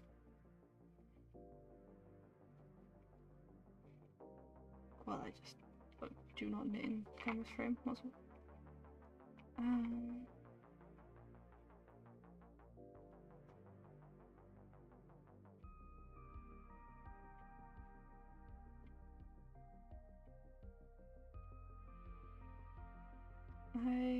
Yeah, so I've been sewing for quite a while. I made my own knitting bags because I saw some online and they were fine. But I was like, but where do I put my this? Where do I put that? Where do I put... They just weren't like exactly what I wanted. So I was like, I'll just get some. This is actually made out of a quilt cover. Well, it's made out of the pillowcases. But yeah, I made it from all the sets I have. Which is cool. So, yeah. I wanted to have like extra little bits here, there, and everywhere. So that I could like hook things on, they'd be easy to get. And so I won't need like another bag to put my clips in, so I've got somewhere to clip them onto. This one doesn't have it, which is why the thread's coming out of the front bit. But my other ones have got a really badly hand-stitched hole out of the top of them, so you can like pull the thread through. So you can keep the bag closed, like in another bag, or like I have mine hanging off my bedpost. And it just kind of hangs up there out the way. And then the thread just like pulls through the hole. This one does come through the top though, because I didn't get around to putting the thing in this one, and all my other bags were used. I had projects in them, because I had quite a few projects all at once. Which wasn't the best for me. Because I get really like overwhelmed, and then I feel bad, because I'm like, I promise I'll work on you next, and then something else comes up and I'm like, dang it. I don't get second sock syndrome either, which people, like, once they've knit the pattern out, they're like bored with it and they want something new, which I can see like where that's coming from. But for me, I kind of like the end result. So like making one sock isn't gonna get me a nice wearable pair of socks, you know what I mean? So I need to finish the other one. Otherwise, it's kind of pointless starting the first one. So I don't struggle with that, luckily. I just need to count this. 1, 2, 3, 4, 5, 6, 7, 8, 9. 2, 3, 4, 5, 6, 7, 8, 9.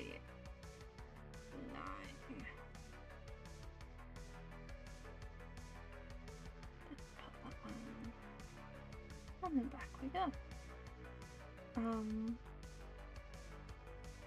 But yeah, it is a fun thing like that. But if I do have like more than one knitting project, because with me having so many hobbies too that I can do, I generally don't find myself needing to set off like multiple. You know, if I get bored of this sock, I will just do, not that one, I will just do something else, you know? I'll do drawing, I'll do like some of my jigsaw that I've almost finished. It's just like, it's got beige walls everywhere and like the same orange tile flooring the entire floor. So it's like a case of finding the pieces that fit and not like, oh, this colour matches that colour because it's all just the same. But that's gonna be nice to get off the board. I can't wait to start another one. I did want to stream potentially. Like, these are like cozy-ish, I guess. More like rambly, but I think it's just because it's my first one and I have so much to say and so much I want to kind of put out there, I guess. But yeah, I'd like to stream jigsaws. I just don't know how I would, because you kind of need like a bird's eye view, right? Like this.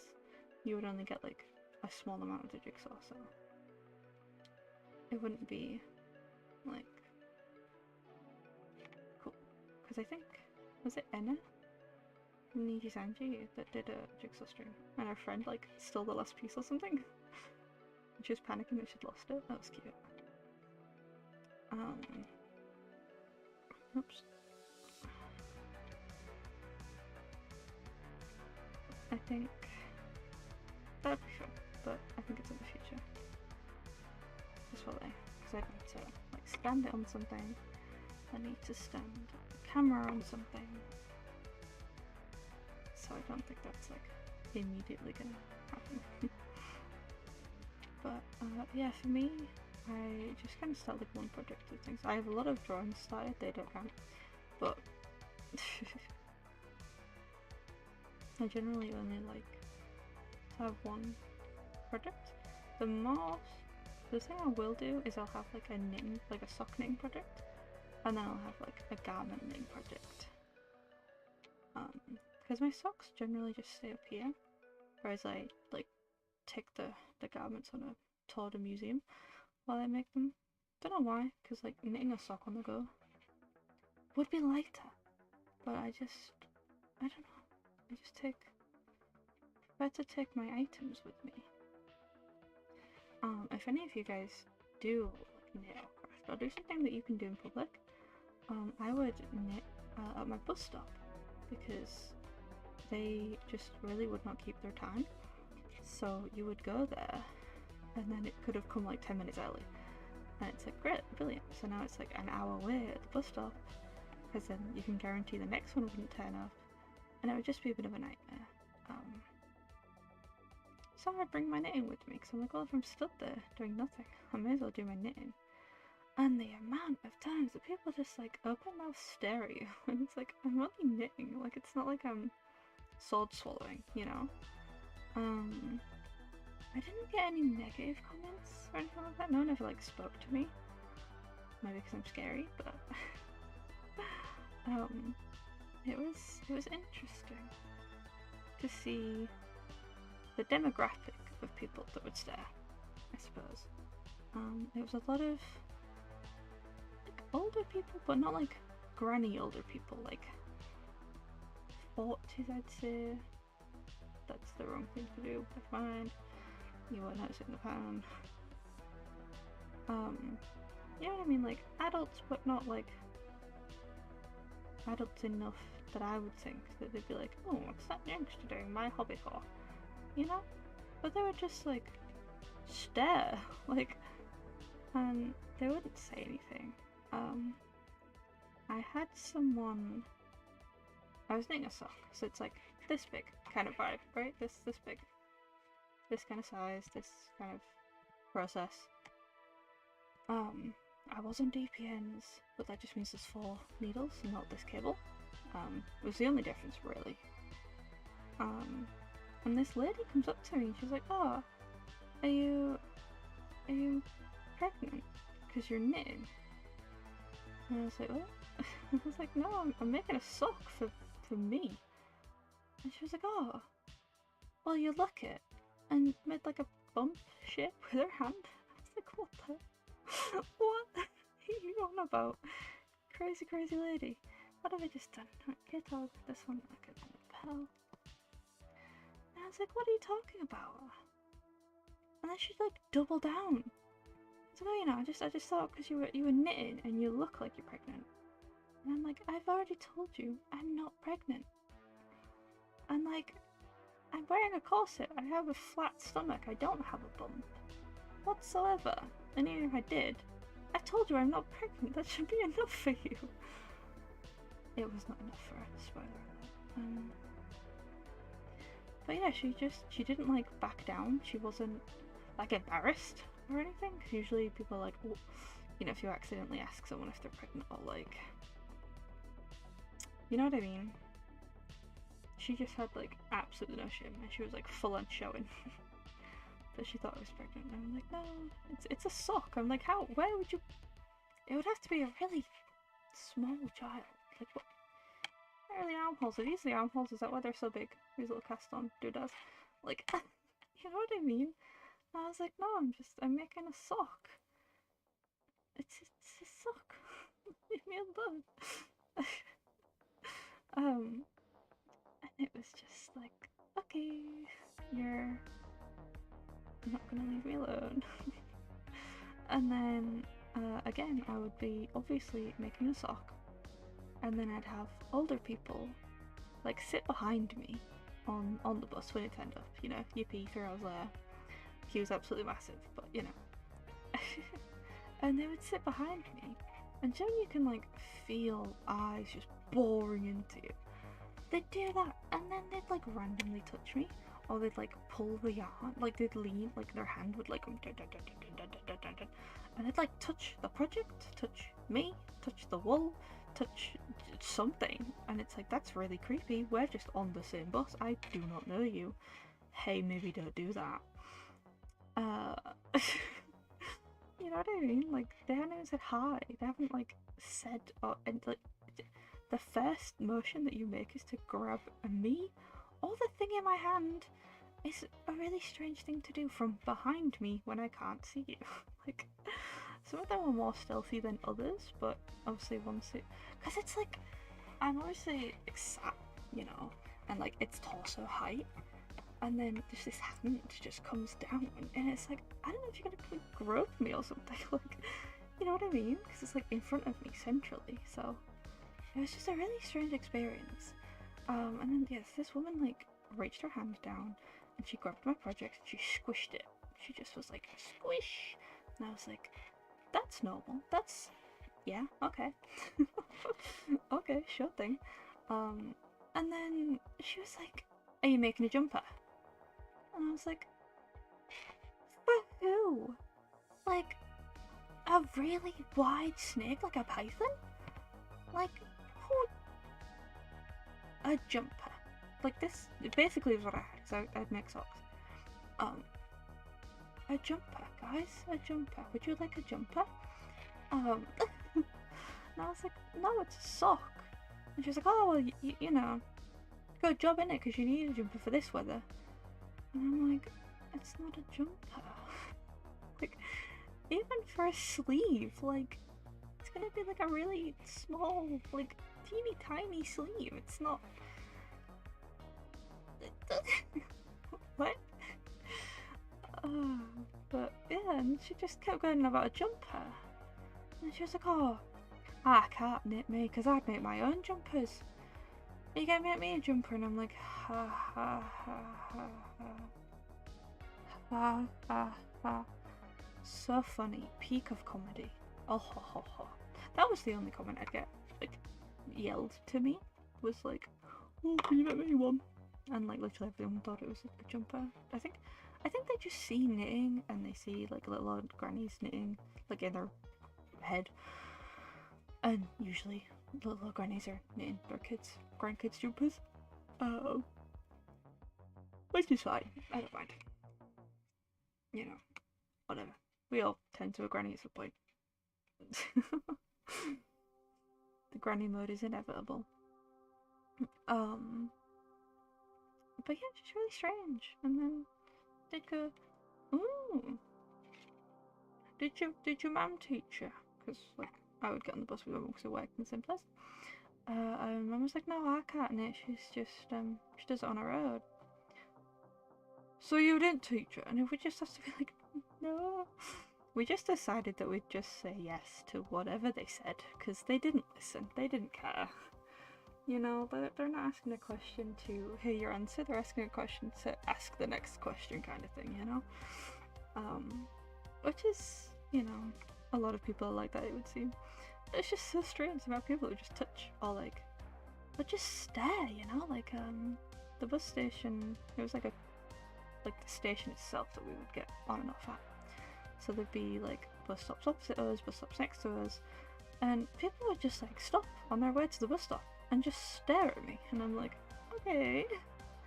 It's very interesting because they don't want to look me in the eye, they don't want to look at me, they just want to look at what's in my hand. And it's really strange how people can just like blank you as a person but still stare at what you're doing. Like, you know what I mean? And like occasionally I would get really embarrassed, so because like people just intently staring at what I'm doing, and I'm just trying to be productive, you know? Like, you wouldn't be staring at me if I was on my phone. I'd probably get tutted at. Because I had no guy do that. We were just in the line, and I was checking the bus app to see when the bus came. And it's like, oh, you kids can't live without that in your hand, can you? And I'm like, I'm checking the bus time, my guy. Like, pipe down. And yeah, it's just like, alright, sure, whatever. Phones are bad, books are good, yeah. You know what I mean? I was like, oh, I'm just checking the bus time on the app. Oh, but then I put it away, and then it was like 2 seconds later, literally, he was like, so what time's it coming? And I'm like, oh, okay. So technology good when it can give you information. Right, interesting. But yeah, they were just like staring. Like it wasn't like I was making anything crazy or anything particularly skilled. I wasn't like knitting fast or anything to be like, you know, the clacking of the needles or whatever was distracting them. But it was interesting. Obviously I can't really sew in public because it's just not really a mobile hobby. I loathe hand stitching. I can do it a bit, but I can't do it very well, so I hate it. And I would rather do things that I am good at and or enjoy, rather than practice my hand sewing. So, you know, it's a fun time, it's a vibe. But, yeah, it was interesting, you know, the things people would do, because not a lot of them would speak to me unless they were on the bus with me. It would seem to be because I wouldn't like knit like wandering around. It would just be while we were stationary, which is why I have this like loop, so that would go on my wrist, and then everything else would be held kind of inside, so that it's not like making a mess or anything like that. But yeah, just interesting. The amount of people that was like a jumper, Da Vinci. Look, it's not a jumper, it's a sock. What are you saying? Very interesting. Things that can pass for a jumper. But yeah, it would mainly be people telling me that they couldn't knit. Because I'm not like super young. Like say I'm 23, and these people are like 40s, mid 40s, that kind of bracket I would put them in. I'm also terrible at knowing how old people are. So take that with a pinch of salt. But it was interesting. Yeah, there's a lot of like reaching down and grabbing. That's the bit I didn't like, because I don't mind them staring, because they're just staring. Once I kind of got to grips with the fact they're not like watching me knit, they're just watching the knitting. Like it's a really interesting thing to experience, you know? Like there's this bubble around the rest of you, and it's just your hands. It's really just your hands. Occasionally they'll like glance up just to see how old you are, I think. And then it's just your hands. They don't care about who you are, what you're doing. They don't want to know why you're knitting, what you're knitting, who's it for, you know? They don't want to know if it's for them. They can have one. I never got any that were like serious though. Just like, oh, you'll have to knit me something. I'm like, yeah, okay. It's like the second time I've seen you on the bus in like the 6 months I've been getting it, but sure, yeah, I'll make you a jumper. Totally. People are interesting.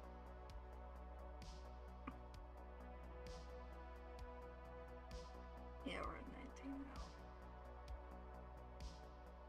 now. But yeah, it is really strange. I never had anyone grab anything out of my hands, so that's good. I never had anyone like snatch something or anything like that, so that was good. I feel like I would have like stopped, and obviously had like a negative outlook on it if it had, but luckily I didn't have those types of strange people. But so it's supposed to go this way, huh? Interesting. But yeah, I haven't really knitted a book for a while. I haven't really had a project where I'm like, yeah, I know this enough, because like I couldn't take this one with me because I need the book with the chart, and I just like don't have the space on the bus to do that. Like this could go back in there after every like row that I do. Try to put this down, grab this back out, do the line, put it back. but generally I like to do like stockinette, things like that, or kind of 1 to 2, like 2 to 3 repeating patterns is about all I can manage. So I wouldn't be able to take this because I need this book for the chart and stuff. I could take it on to decrease, but there's only like a small cuff, so that would be like half the ways to work there. So it wouldn't really be good to take this one out with me, which is just the thick of like such a, for a charted pan, you know? Practically everywhere is different, so.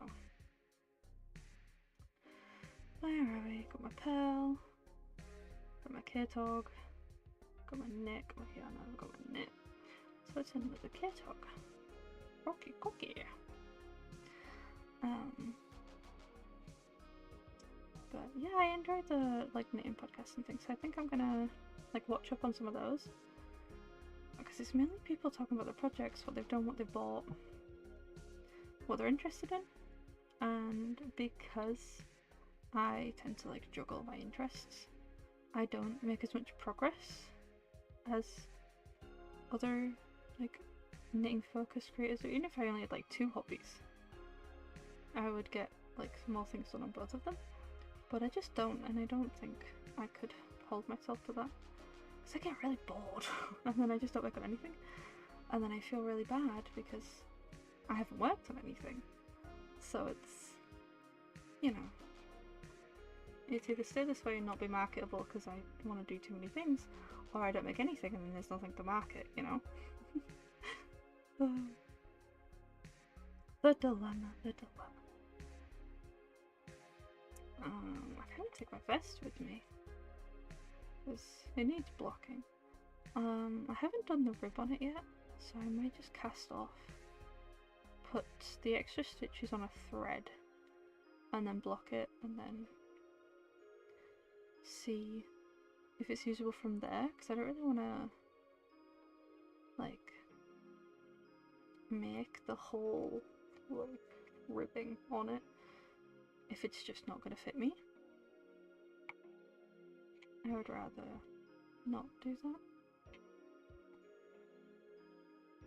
You know, I'd rather just like block it in its pieces. Because I could like really loosely stitch it together, I guess, like an attempt at a running stitch, I suppose it would be. Just fuse the pieces together so it stretch the same, but I think it would just make the same outcome by just pinning it, right? If you like lay the piece over the other piece and then pin them. I think it makes sense. It makes sense to me. I've been super productive this stream. This is nice. I have got some of the Herbie Halloween sock. Like the ball ones, not the cake ones. Because I had the cake ones last year. I got a slime green one, and I think that's the one I'm going to make next. But I do have... I've got one ball of wool that I've had for a while. And it's a really strange, squishy, but like cold, slimy feeling ball of wool. And I bought it online, and I feel like if I would have touched it in person, I wouldn't have got it. Because it just feels very interesting. It's not disgusting. I could work with it, and I will work with it because I paid for it. And I want to see how it would turn out, because like this is my second time working with cotton wool, and it's a very different texture to the more acrylic wool I use. So I don't think I have any. I don't have any 100% wool, but I do have, I think like 25%, 35%, stuff like that. Which is cool. Which is fine. I just don't have a lot of like true wool stockists around me. The places around me kind of just have acrylic. I'm lucky if they have any chenille yarn. It has like white and pink usually, it's like the only colours that I've noticed anyway in the shops near me. but there's no like wool shops near me. They're just like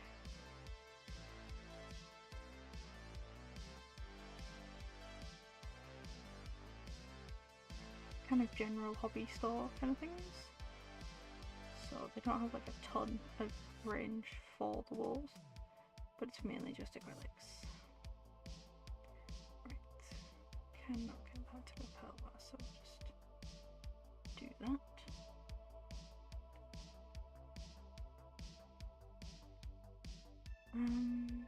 But yeah, it's like a really like cooling, cold, strange spaghetti noodle kind of vibe. It's really pretty colour though. So I think I want to make something with that one before I dive into my new stuff, because I've had that in my stash for a while.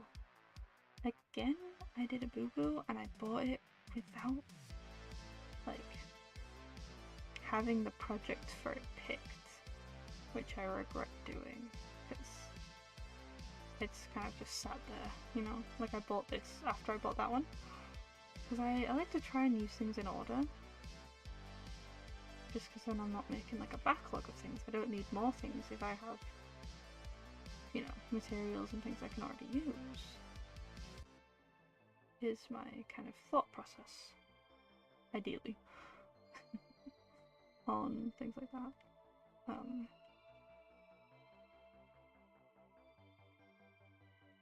But it's just been kind of around for a while, so I just, oh no, I'm another knot. Oh no, it's a factory knot. Oh no, it's such a big knot too. My first factory knot of this type of wool. I'll have to make sure that that stays on the inside. It's gonna be really irritating.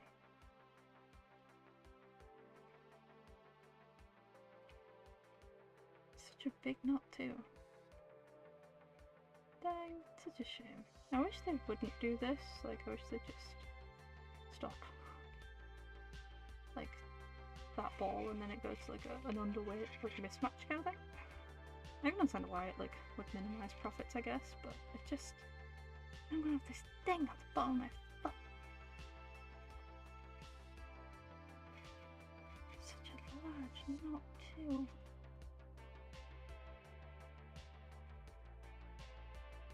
Like, oh. It's not even a knot, that could just pull out.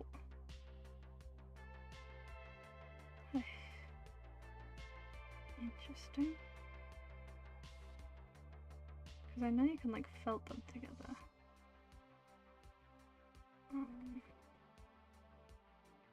Oh, whoops, I ripped it apart. Ruh-roh, folks. Just gonna retie this together then. Still a knot in there though, that's irritating. You're supposed to like fuse them apart, right? And then like rub them together or something. And then they're supposed to fuse. I think. I've never done it before, but... And then... like undo this one.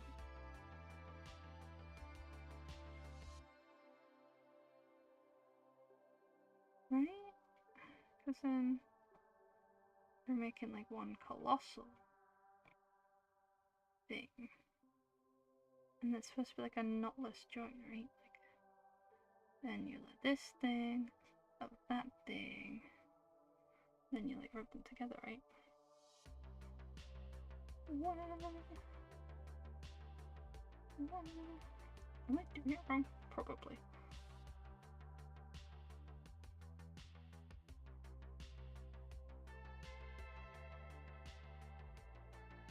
Yeah, I definitely did that wrong. I'm just gonna just tie them together. It'll be fine.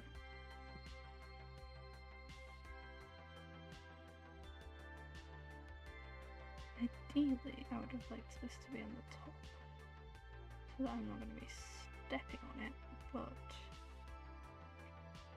you know, needs must and that.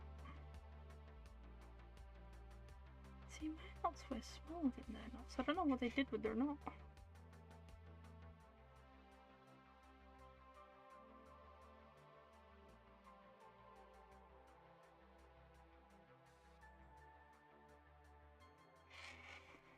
But I've never worked with a hand-dyed yarn because they're kind of few and far between here in the UK. I know in like America there's a ton of hand-dyed yarn shops, and I really just, I'm so jealous because they're so pretty.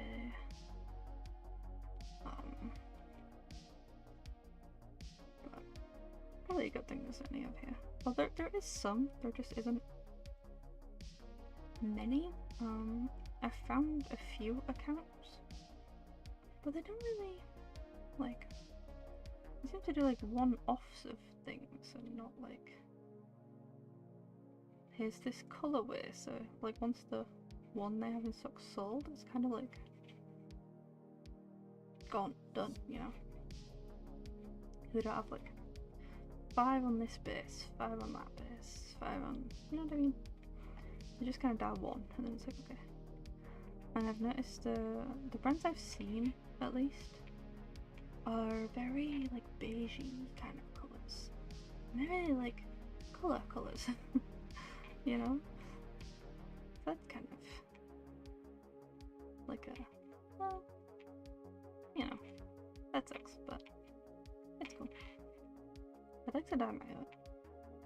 I'd like to see what like natural dyes could do, because I am obsessed with dyeing my fingers with beer, and that's taken around quite a while, so that's really kind of a strong dye.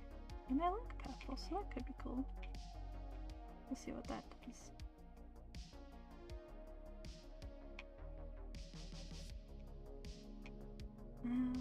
But yeah, the podcasts I listen to, they kind of go like over their projects and things like that, and I just sound like, here's a sock, it's the only one I have on needles at the minute. Obviously I have my best, but it's kind of, I don't know.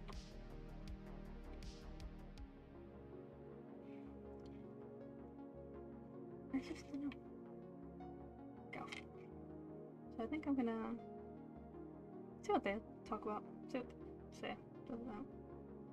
Oh, a bit tight on that edge there. Not good, not good.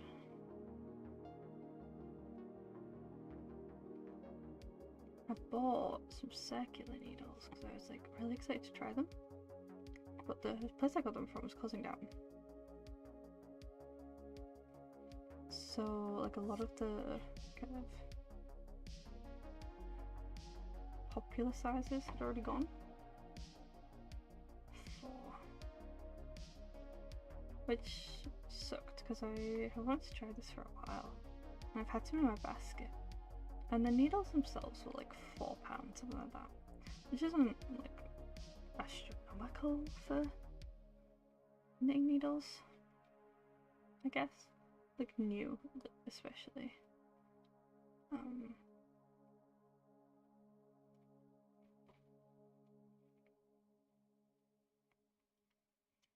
But the shipping was like £12, and I was like, what? I was gonna pay £12 shipping, not me. So I never checked out my cart. And then this place was having a sale, and I was already buying some wool because they were closing down. It was the place I bought this stuff from, so I was hoping there'd be more of this, but there was none, absolutely none left. And I was like, go figures, but you know, it's kind of like, yeah, makes sense, but dang it. That would have been cool to have got some more, because I kind of regret, they had like an orange colour, it's called like orange popsicle or something. I regret not getting that,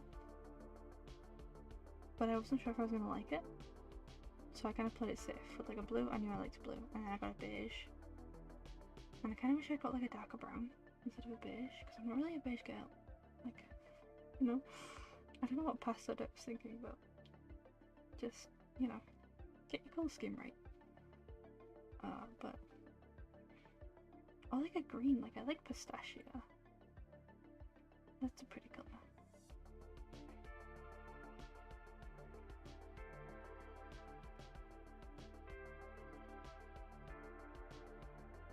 But yeah, I got like a beige and it's got like Oceanside or Oceanade or something, this one. I like Oceanade, like cherryade, like the drink, not aid to the ocean. Not that I think that needed clarifying to anyone but me. But yeah, it's nice. It's nice. I'd get some more. I might see if there's like a sun-kissed like collection. I know G's do. I suppose a few of them will, won't they? Different brands do like a box that you can get in that this because of the knot. The needles are quite, because of the knot, the stitches on the needle are quite tight. Not ideal. Not ideal. But yeah, I might see, because they have like boxes where they have the whole colour collection in a box. And I would need 2 boxes if they only had 1 of each colour, because you need, the balls are only 50 grams, so you need 2. It's usually for me it's just less than 50 grams per sock, because I usually have a smaller, this bit, like my sock usually doesn't come quite so I like to use about half, so I'm not sure if I'm going to use more with this one, which is fine because I've got like a lot of scraps in my little sock scrap bag.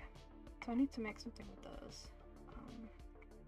I'm seeing a lot of quilted socks, so they look like little quilt squares. I think that's adorable. I really want to do something like that. I got a bunch of plain colours to do something like that. Because I got my mum. I got purple from my mum. These are the needles I was talking about. They're circle ones, but I got them in the smallest size they had, which was a 3mm. And I just don't know if that's gonna be too big. Socks, you know, it's like a fair bit chunkier than the one I'm using, you know? So I don't know. I don't know what these are. What are you? It should say on them, right? I don't know. It's the same brand though. These are the Addy.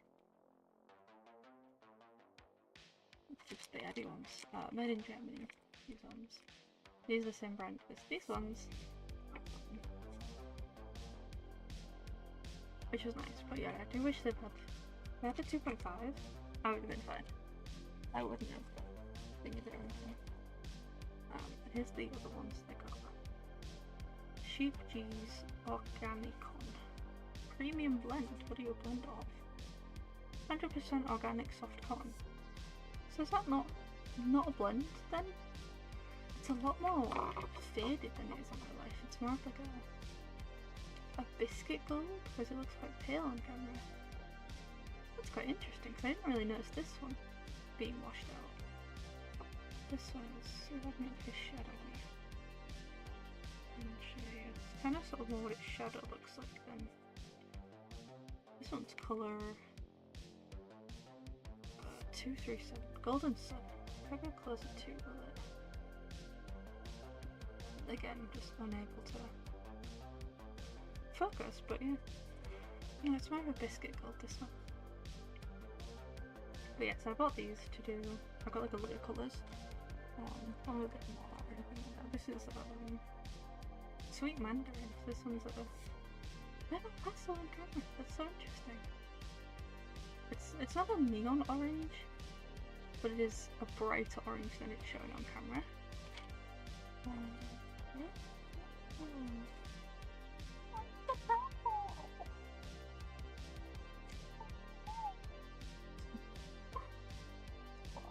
Delilah.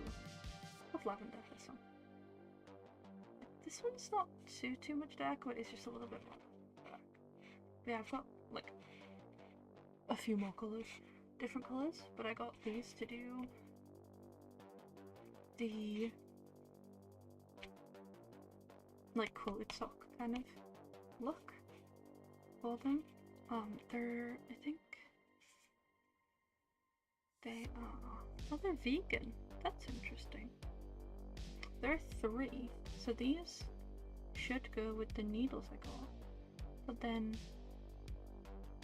I would need to make a size smaller sock, right? But I don't want to make them the size I normally make them, because it's bigger needles. They're gonna be too baggy. And I have unfortunately already made a pair of socks that are too big.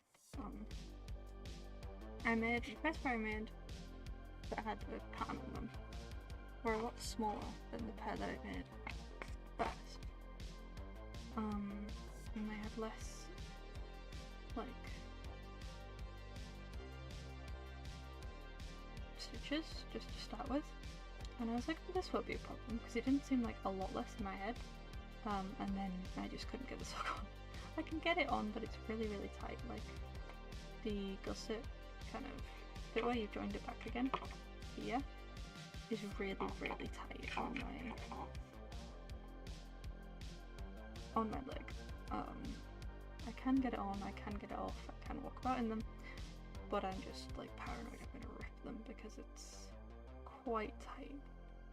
I haven't blocked them though.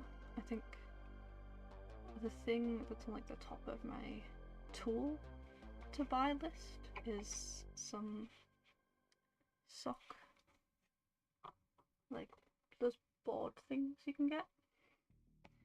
You have to block them on.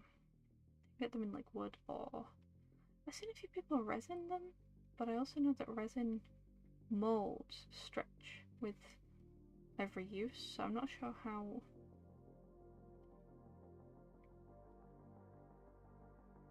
size accurate the like 20th is in comparison to the first one, for example. But because I saw there was like a trinket box, it was like a coffin shape, and people were making it, and then there was like a lot of like people saying the person selling the molds was like a scammer, because the like 10th box they made, the lid wouldn't fit, and she was like, yeah, no, the patterns, the with use, because you were like stretching out of the mold, with use the box obviously stretches. It's just like silicone, you know, it's not like cement kind of thing. So they stretch with use, so obviously you've got to peel the sock thing out of the mold so it's going to stretch. So I think I probably want to get wooden ones, I think. I'm going to do more research into it. I think it's probably best, but I think that would be my next, like, to buy thing, because I feel like it would help me with my project.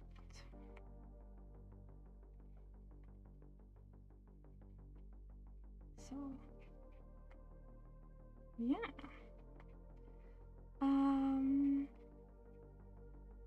I also make hats. I've made quite a few hats.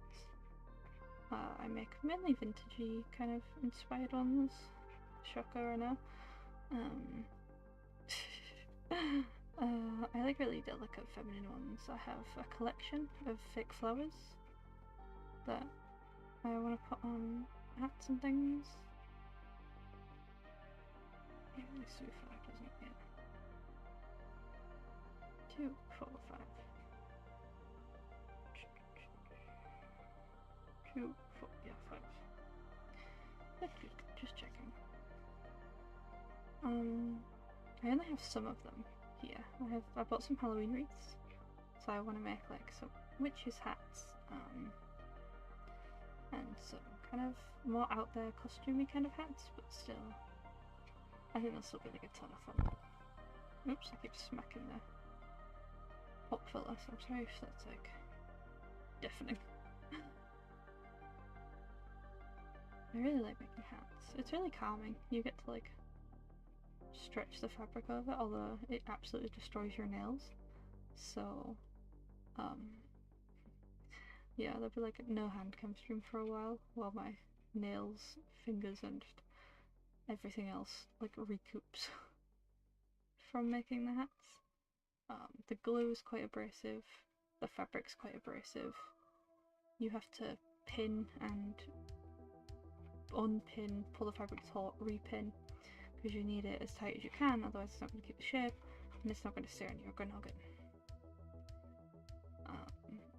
But it's a really fun process. I do enjoy it. I want to make shoes. I have a couple of books. I have some materials. I have the lasts. I have the heels. So I'm really interested in making some shoes too, because I think it's going to be so much fun to just be like, yeah, I made every single part of my outfit. You know? Like, I think that would be really cool.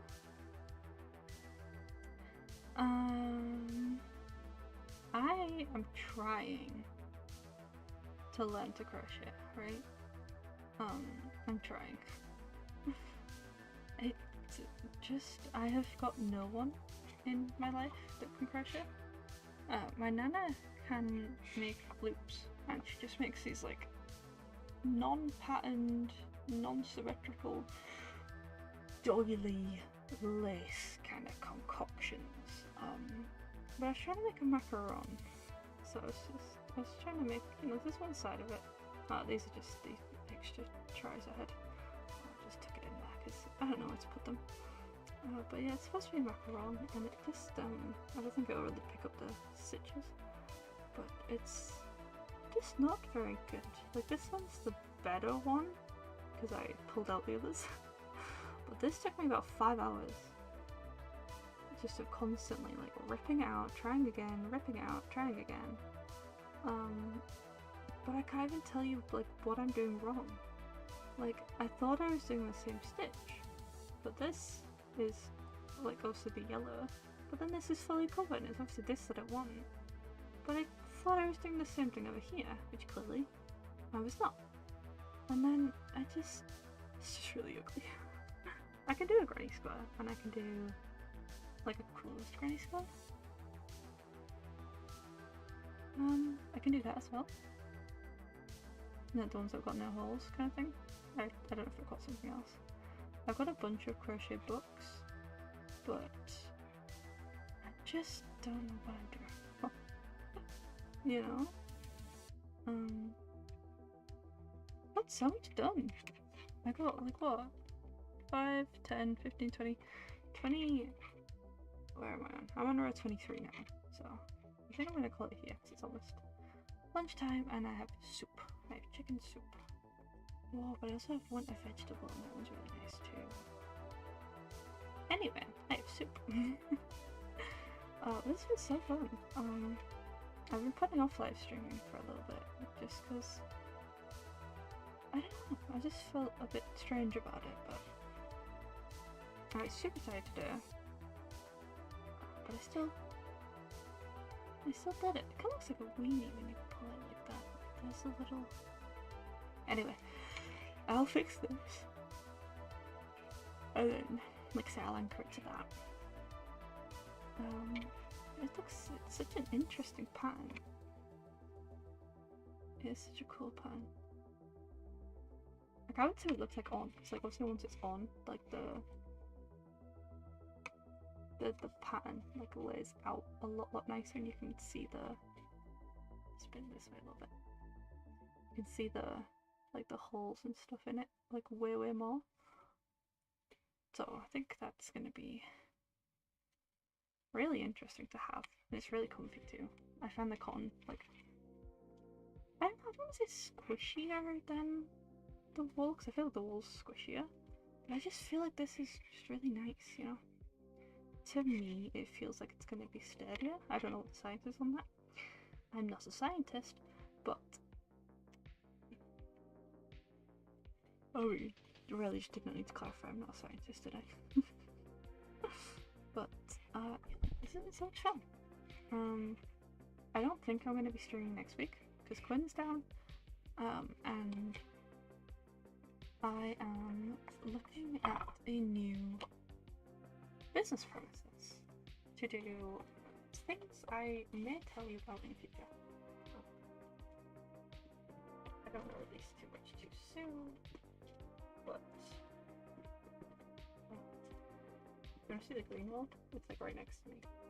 Look at it, look how fun it is. It's like slimy green. It's got glitter in it, and the glitter's like green as well. I get a lot of my interesting coloured wool from Herbie. However, this is the last different Halloween range that they've had for the past 2 years, 2-3 years I've been looking at them. So I don't know what I'm going to do once I'm out of this. But this one, so I'll show you guys the pattern I want to make with it. I really do want to make it. It's such pretty. Not morning coffee. Oh, that is an interesting one. Where's the bookmarks? I'm pretty sure it's the first one, right? Yeah, it is, yeah. The pictures are kind of small. I don't know if they're going to pick up on the camera. But I'm going to make... Where are they? These ones? It's got like a lace pattern that starts from one side and then like passes all the way to the other. Like this one. My oops, left from my right. You can kind of sort of see-ish. But it's got like a lace pattern that goes on the outside, so the inside's like completely stuck in it. So I just thought that was so interesting. I don't know if I want to make out of this one, because it's green, and the one in the book's green. This is the book I have. 52 Weeks of Socks. This is the first one. I did want the second one, but there was nowhere that didn't have it for like £60. And that wasn't quite in my budget, so I got the first one.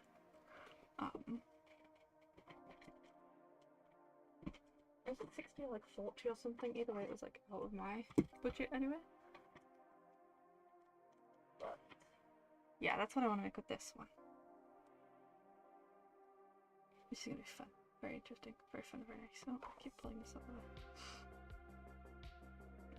Very fun. It's just such an interesting colour, you know? Such an interesting colour. I like put little diamantes on my back too.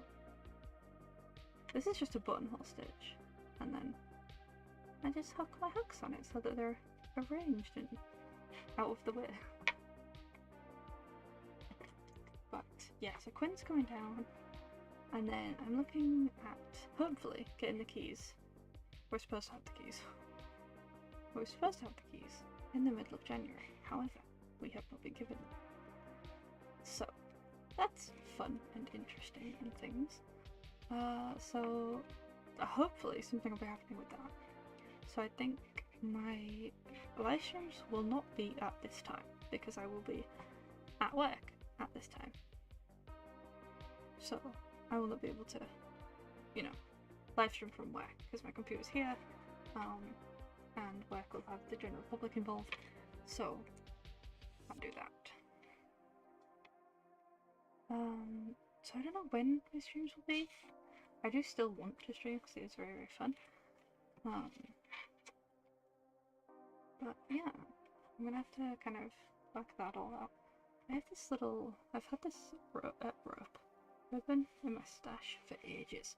It's little like nesting dolls, and it's from the Christmas collection, so she has little trees. I need to get a better webcam. I only talked about one of the things on my prompts list. Oh, I suppose not. Oh, these are the controversial opinions list. These are just things to talk about. Well, that means there's another piece of paper somewhere. I have kind of spoke about all the things on this list. But look at my nasty little thingy map. I spilled something on it, like a hot drink, and it just kind of just stayed like this. See my handwriting? It's atrocious. I should have been a doctor, not a curator. My handwriting would fit. IQ definitely not. The handwriting would fit. But yes, there's not gonna be a stream next week, I don't think, because Quinn's coming on the 1st, and then I'm gonna get my glasses tomorrow and hopefully see about this process. So I will not be able to stream tomorrow. So I think I will see you like on the 8th potentially. Potentially. We'll see, we'll see. I'm gonna try and like put a schedule up. Once I know what my hours are in the new premises, I will potentially be able to more realistically pick out a time, because I have like 10 months worth of schedules, like weekly schedules done, like sort like mapped out, like planned, like sorted, done kind of thing, and I just haven't been able to use them because Maggie on, very sorry, I haven't been able to use them because I haven't been able to like guarantee when I can come on or not, because I kind of work quite like freelance-y right now. But once we have the building, then we're gonna go to work at that time, and I'll know when I come home from work, and I'll know like what extra time I have from then. So hopefully you'll be able to see the plans I've had planned for a while now. So that'll be nice to use those up, because they're just gonna sing there, you know? I'm like, I'm sorry, I tried. But it would be nice to have like a proper schedule, so I know where I am, and so you guys know where I am, and when I am, and what to expect, and things of such like. But that is it for moi. I will see you in like a fortnight. No, fortnight's 2 weeks, right? Yeah, I'll see you in like a week, I think. I keep you posted. Thanks for coming to the stream. I hope you like making my sock. Well, watching me make my sock, I guess. Where's my cup? It's so cute. It's got pumpkins on it. I crocheted this. Speaking of crochet, while we're here, I made this, right? And I don't know how, because the instructions were made by demons for demons. And I didn't understand any of it. But I was like, well, I'll just guess, and I'll just... And then I made this. It's a little... It kind of looks like a tomato, but it's a pumpkin.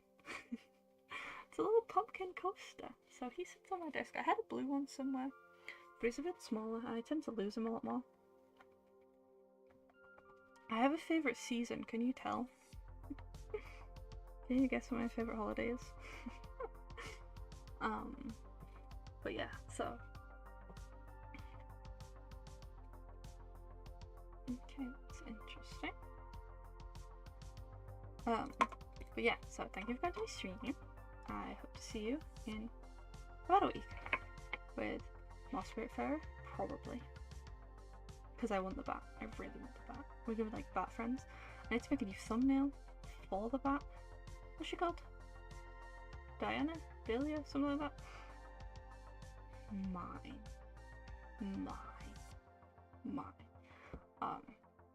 Sylvanian Families doesn't have a bat yet, which is big sad. If you're curious, I was just trying to find it.